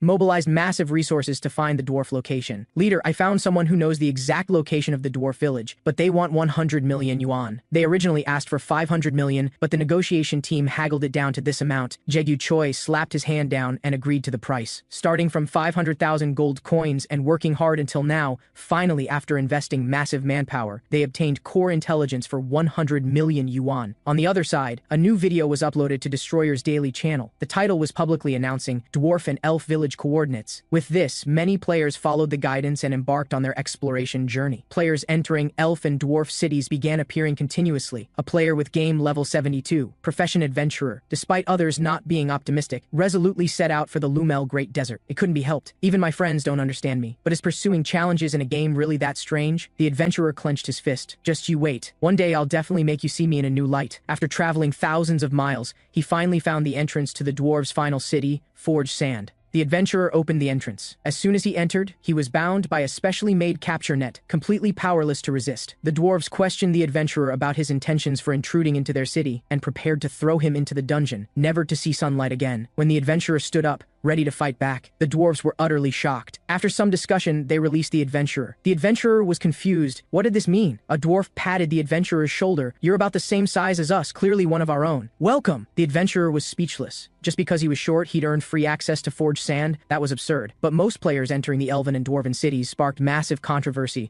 with all kinds of comments flooding the videos. The elves cared about appearance, the dwarves about height. Due to the vastly different entry requirements, this gradually formed a kind of verification culture among players. The great reveal of the elven and dwarven races. Players who successfully entered both villages rushed to publish videos. High-quality items crafted by the dwarves, secret elven magic of the elves, and methods to unlock unique class transfers only obtainable through them were gradually made public. The characteristics of the two factions were completely different, yet with restricted entry conditions, players had no real choice. Surprisingly, this impact wasn't limited to players. As massive amounts of information became available, winds of change began sweeping across the Arcadia continent. The kingdom's king dispatched convoys, hoping to establish trade relations with both races. Casual gossip among the native residents of Arcadia. Meanwhile, Jae-young was eating chips. Watching TV, he was amazed that the game could make the 9 o'clock news. The world really had changed. Suddenly, Jae-young realized something. He swallowed hard. His mouse scrolled continuously. He was shocked to discover information on the forums. Nearly all the major events in Arcadia were his doing. I was just following the plausibility quest requirements. This is so unfair. Jae-young closed his eyes, propped his chin, and sank into thought. Then he gave up. Everything was done out of necessity. As soon as he logged into Arcadia, a notification popped up. You have gained 623,123 plausibility points. Obtained item. Looking at his current remaining plausibility, 738,591 points. Jae-young smiled. Now he felt secure. The only regret was that the World Tree's fruit was a consumable item. Although he didn't know what the Sage's stone was, this should be the most important item in Arcadia to date. Then Jae-young began searching for his divine and demonic companions. Normally they'd be making a racket when I return. After a careful search, he found them standing on a large tree, critiquing something. Apparently, a player trying to sneak into the World Tree had been caught by the elves as an ugly duckling. Satan thought it deserved only 4 points. Michael felt it was too ugly and only deserved 2 points, mocking the Bat Clan's questionable taste. After a long while, Satan looked at the shattered pieces of the Death Messenger scattered on the ground. Sigh. Looks like easy repairs are out of the question. Little Tan, do you know where a dragon's heart is? Michael came to Jae-young's side, learning he'd promised the World Tree to help find one. The two divine companions were shocked. Master is really naive. Even we would have trouble getting something like that. Satan said, other body parts might be negotiable, but a dragon's heart isn't so easy to obtain. The heart is the organ that generates magic power. Not only is the magic generation efficiency terrifyingly high, but the magic storage and accumulation is unlimited. Michael continued, once dragons know their lifespan is ending, they return the magic accumulated in their hearts to nature upon death. In other words, the hearts of normally deceased dragons scatter back into nature and can't be obtained. Hearing this, Jae-young was greatly shocked. To get a dragon's heart, you'd have to raid a dragon's lair, cut off their heads, and dig out the heart directly. That's insane. To catch a dragon, even someone as strong as a descended god probably couldn't beat them. Jae-young rubbed his forehead. What about an ancient dragon? Could you catch one? Satan said. It's not completely impossible. Then he pulled out a calculator. For an ancient dragon, we're talking about at least an 8,000-year-old lizard. If I personally descend into Master's body plus bring a divine artifact, after some calculations with no other lizards or interference, winning in minimal combat time would require 123,114,444 plausibility points, Michael said. Even if I personally step in, it would require at least 150 million plausibility, but heaven cannot participate in dragon slaying. Jae-young's mind raced. These words made sense. Arcadia's strongest monsters, hunting a Lord-class dragon among a species with only dozens across the entire continent. Finally, Jae-young sighed. No rush for now, we'll talk about it later. Then he set off on the road back to the village near Lumel Desert. Satan was puzzled. The dwarven territory, why go there suddenly? I have an appointment to meet a good friend. Both divine companions were shocked. Master actually has good friends? Satan said, I really don't understand humans. Someone would actually be friends with someone like Master? Little Tan, what do you mean? Doesn't Master know that the people suffering because of you could pile up into Hegan Mountain by now? Honestly, I thought you wore that mask to hide your identity because you were afraid of being caught by humans and cut into 1,000 pieces. At this moment, Michael said, going to Lumel, will we see that child again? The one who inherited Vulcanus's will? Jae-young smiled. You'll know when we get there. Lumel Great Desert. Many small vendors and players gathered here. Looking at the bustling Lumel, Jae-young's face showed disbelief. This place used to be all sand and dust. Players actually have strategies now.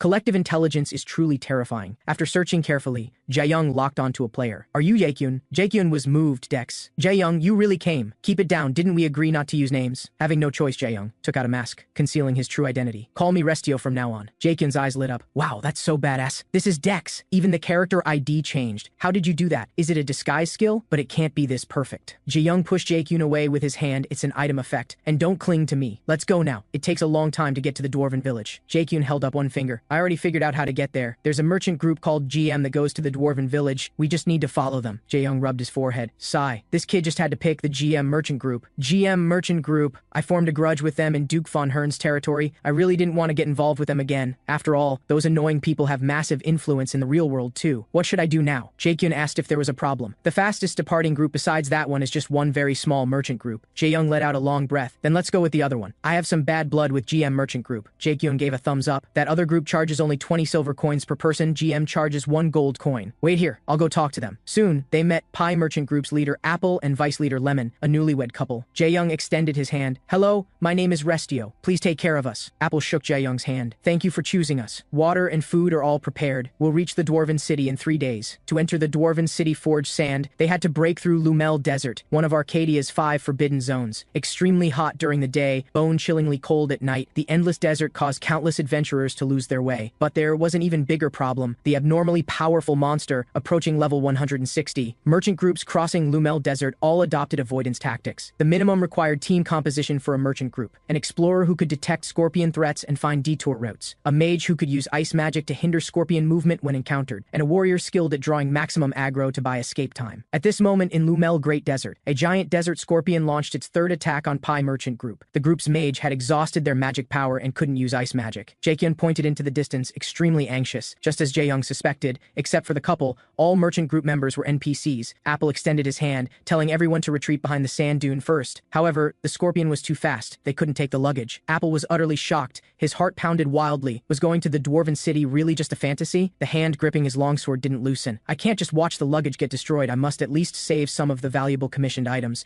What does an increased death penalty matter?" Lemon shouted. "No, it's dangerous. Come back, Apple." Just as the scorpion's pincer was about to strike Apple, snowflakes fell. A magical circle appeared beneath Jae-young's feet. The giant desert scorpion's pincer was frozen. Apple looked at Restio standing in front of him. "Who exactly are you?" Jae-young used divine descent, summoning the frigid witch, enchanting sorceress, using the skill frigid gaze. The scorpion's entire body was frozen in ice, though I didn't have high expectations to begin with. "But leader, you look pretty cool fighting to the very end. However, I'll charge you separately for this service. No objections, right?" Of course not. "But other scorpions are coming too." Jae-young showed no fear. Running away with their tails between their legs wasn't enough. Now they're calling friends to gang up on me? Then I'll just have to kill them all. Skill Ice Blade. Terrifying attacks slaughtered the scorpion swarm. Boom. Massive shockwaves erupted. The onlookers were shocked at the scene before them to use Ice Blade in the scorching desert. Jae-young successfully eliminated all nearby desert scorpions. The god he descended was Frigid Warrior Frostjack. Notification: you consumed 28,352 plausibility points. What? That's way too much. Satan said angrily. "Do you think you summoned some nobody? That was absolute zero, one of the absolute powerhouses of the iceberg." Apple bowed to Jae-young. "Thank you so much. I'll refund your full fare. We're too small. Due to money issues, we could only replace all our members with NPCs." Then he patted his chest. "Restio, please.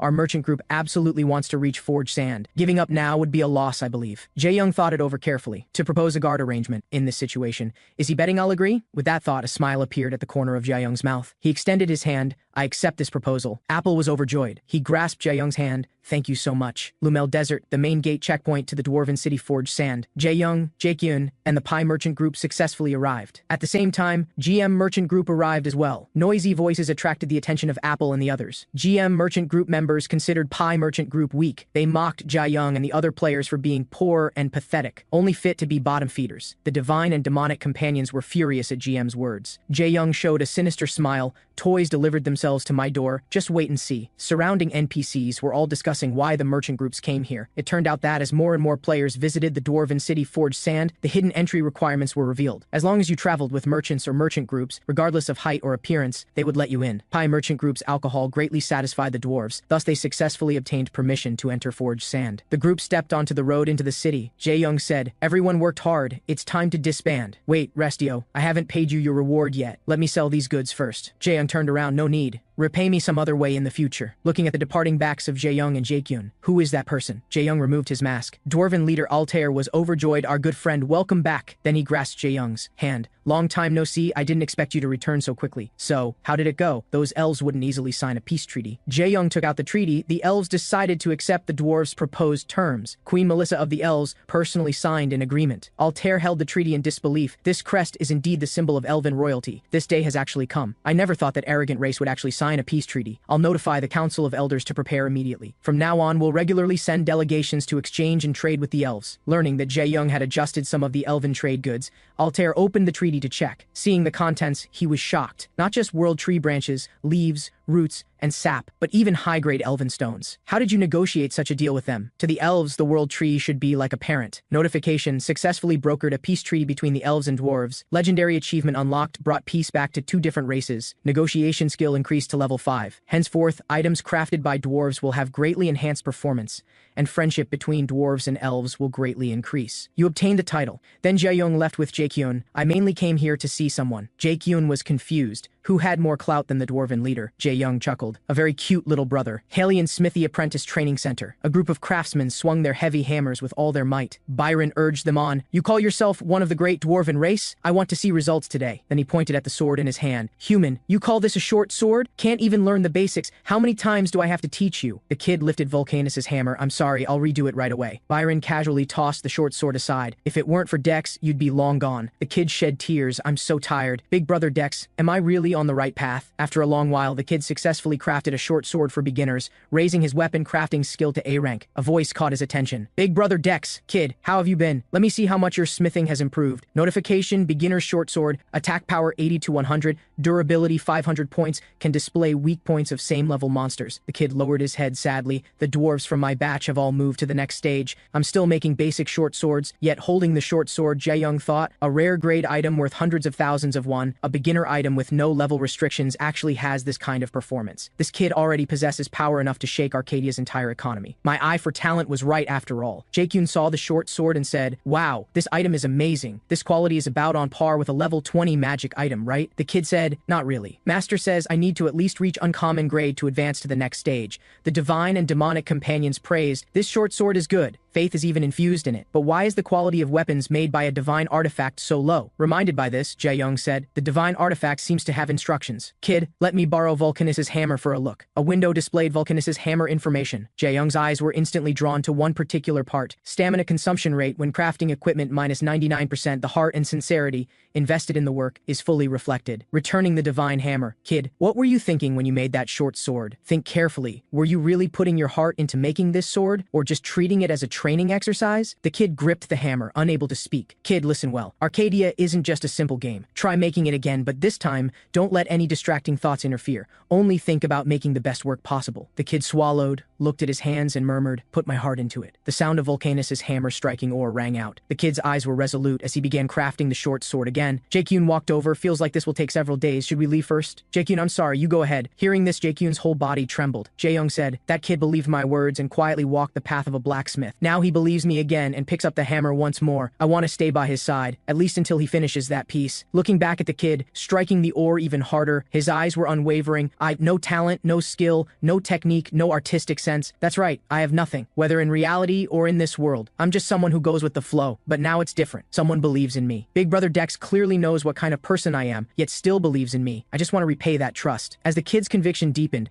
Volcanus's hammer responded to him. Notification, you have crafted equipment that will shock the entire continent. Sword of Enlightenment. The kid roared skyward. I did it. Jae-young patted the kid's head. Kid, you did it. This commotion even alerted Jack, the creator of the virtual reality Arcadia. Jae-young's notification also appeared. Your protege, IMA, has achieved a heroic accomplishment. You gained 150,000 plausibility points. Jae-young pointed at the sword in his hand. Congratulations. Looks like you finally understand what's most important when crafting equipment. The kid said happily, thank you, big brother. Please take this short sword. Jae-young couldn't bear to refuse. Since you put it that way, I'll gratefully accept. So you'll keep staying here? Of course. There's more than just 1 or 2 items I want to make. Big brother, are you leaving? I'll come visit from time to time. If you really miss me, send me a message and I'll come find you. Yeah, big brother. Thank you again. I'll keep working hard until I become someone useful to you. Jae-young slowly walked away. He decided to implement his previous plan. Then he put on the deceiver's mask. The appearance of the elves and dwarves brought many changes to Arcadia's players. These changes even affected the entire continent, NPCs. Among them, the wealthy noble class. Because they had countless gold coins, Arcadia's economic system underwent massive transformation. The gold rush had begun. News about gold coins emerged endlessly. GM Group even began recruiting talent in the real world. After walking out from Forge Sand's main gate, Jae-young noticed the atmosphere here was different from before, and a complete merchant group guide system had been established. A GM merchant group member came before Jae-young, asking if he needed to buy a GM merchant group ticket. Seeing this person, Jae-young recalled she'd walked at the very front of GM merchant group, clearly the group's leader. Sorry, I plan to find another merchant group. The merchant group leader said, you shouldn't be short on money, right? You stayed here for a month. Are you trying to find the weak pie merchant group? A smile curved her lips. Looks like you haven't learned your lesson. Then she turned around. Fine, suit yourself, but hopefully you'll be safe this time, Restio. After returning to GM merchant group, A member asked why she bothered arguing with such a person. The merchant group leader smiled. I got intel that this guy somehow got into the dwarven smithy that's forbidden to players. If he obtained special trade deals from the dwarves, our monopoly here could be completely overturned. But to know the truth, just kill him. On the other side, the divine and demonic companions asked, Master, why didn't you kill that woman just now? Jae-young smiled broadly. Little Tan, Little Lei, I'm planning to start a merchant group. The divine and demonic companions were extremely surprised. So Jae-young approached Pi Merchant Group once again. Seeing Restio's brilliant smile, Apple and Lemon were very enthusiastic. Jae-young said, being alone is boring. I want to find people to talk with. The scene shifted to Pi Merchant Group on their return journey through Lumel Great Desert. Apple said to Jae-young, since dwarven equipment can make a lot of money, the road to forge sand is called the Golden Road. But small merchant groups can't make much money. We need to negotiate good prices to earn some profit. Jae-young propped his chin. To get big profits, you must transport large quantities of goods, which requires a merchant group that can mobilize lots of people. Just like GM Merchant Group. Apple lowered his head, that's right. Now trade with the dwarves is monopolized by GM Merchant Group. Recently, forget making deals. It's hard to even find people. They openly recruit powerful explorers and professional ice mages, hiring away large numbers of talent at nearly double the average pay. They want to monopolize labor to eliminate other competitors. At this moment, cries of alarm came. Leader, something's wrong. Something's running toward the front of the group. It's not monsters. It's a group of people riding lizards. Desert bandits. But Jae-young understood this was GM's doing. They wanted to attack Pi Merchant Group. Apple was shocked. Why would GM Merchant Group attack us? The death penalty in this dangerous area must be taken seriously. Ownership of all held items is lost. If we die here, we'll go bankrupt.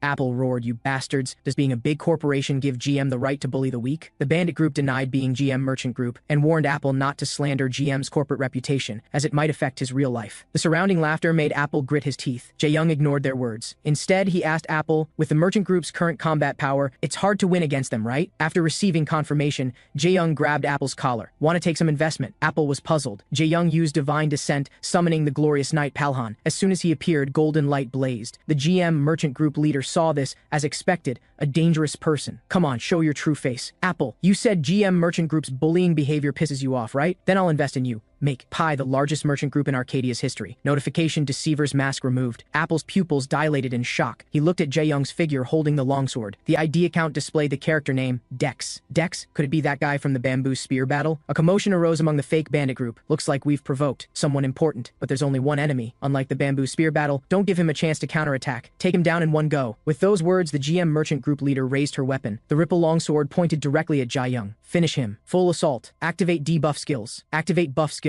Then everyone charged at Jae-young. GM employees really do have skills. But too bad, Palhan is a holy warrior who excels at defense. After the holy shield switched to defense mode, it successfully blocked all attacks. You're all still too green. If you want to kill me, at least bring 100 people. Hearing the taunt, the GM merchant group leader used the flash step skill. In the blink of an eye, she appeared behind Jae-young. She gripped her weapon tightly, using the skill shadow step again. The weapon pierced into the shadow on the ground. Jae-young's defense resistance failed. He temporarily couldn't move. The GM merchant group leader commanded, everyone, don't panic. This guy's skill specifically resists magical attacks. Physical attacks work on him. Full assault. Then GM merchant group members charged with their weapons. Die, you fraud, Jae-young sneered. Do you really think so? Notification: activating never stopping heart, activating sacred hymn, activating quick heal. Bring out whatever tricks you have. I'll face them all. The GM merchant group leader's weapon was knocked away. At this moment, everyone recognized the gap between them and Jae-young, and thoughts of retreat arose. The GM merchant group leader thought to herself, these idiots. How are you supposed to run from a monster like this? Jae-young said calmly. Well, looks like you're done. My turn now, right? The holy shield transformed into combat mode, activating Burning Dawn's spark. A 20 Zhang tall sword phantom appeared above Jae-young's head. He grinned.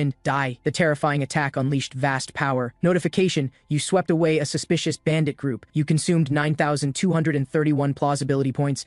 Apple shouted loudly to Jae-young, thank you so much! Without you, we would have suffered huge losses. Lemon was equally grateful, not knowing how to repay him. Jae-young turned to look at Apple and Lemon. His thoughts swirled. The trading opportunities, created by the peace treaty between dwarves and elves. He had to prevent GM Merchant Group from monopolizing those profits. You remember the investment proposal I mentioned earlier, right? Let's continue that discussion. Afterward, as they crossed the desert, Apple and Lemon told him how they started running their merchant group. The two developed from company colleagues to lovers, and shortly after marriage, their company went bankrupt. At that time, the Arcadia game launched, and they bet all their assets on founding a merchant group. Jae-young understood. The merchant group was both a profession and a career for this married couple. The torch burned brightly between the three of them. Jae-young made his decision. Then I'll invest in your merchant group. Dex, about the investment. What specific kind of investment are you talking about? Jae-young fell into thought. Well, I'll give you monopoly rights over the trade routes between dwarves and elves. Apple was shocked. Jae-young held up one finger with a smile. This way, you won't have to worry about GM merchant group people causing trouble. In return, you need to upload some game videos for me. Apple couldn't understand what Jae-young was saying at all. It means Pi merchant group exclusively transports and sells goods traded between dwarves and elves. Apple swallowed nervously, but GM merchant group definitely won't just sit back and watch. Even Dex can't control all their actions, right? Don't worry. From now on, dwarves and elves absolutely won't trade with anyone associated with GM merchant group. Apple was completely baffled, chattering on and on. You're asking why they do that, aren't you? Jae-young smiled. I'll make them do it. Lumel Great Desert Entrance. Base Camp 1. Jae-young sat facing Apple and Lemon. Notification, contract forming. Do you agree to this contract? Warning, once the contract is established, it cannot be dissolved without mutual consent. Please choose carefully. Apple looked at the contract contents with furrowed brows. Allocate 50% of Pi Merchant Group's net profits to player Dex. This contract seemed unreasonable, but without him, the merchant group would have gone bankrupt long ago. With that thought, Apple and Lemon looked at each other and nodded, choosing to trust him. Notification, Pi Merchant Group has agreed to the investment contract. Contract established. You have obtained 50% shares in Pi Merchant Group. Jae-young smiled. That's more like it. I guarantee you won't regret this. Then Jae-young tossed out a bag of gold coins. Down payment, 10,000 gold coins. Also, next time you go to the dwarven village, please bring my friend. ID name, I am African. Apple stood up. Dex, aren't you coming with us? Jae-young chuckled lightly. I'll be a bit busy next, because I need to properly teach certain people a lesson. Seeing the crazy Dex, Apple and Lemon made up their minds. They absolutely wouldn't dare become enemies with Dex. Destroyers Daily uploaded a new video. Before long,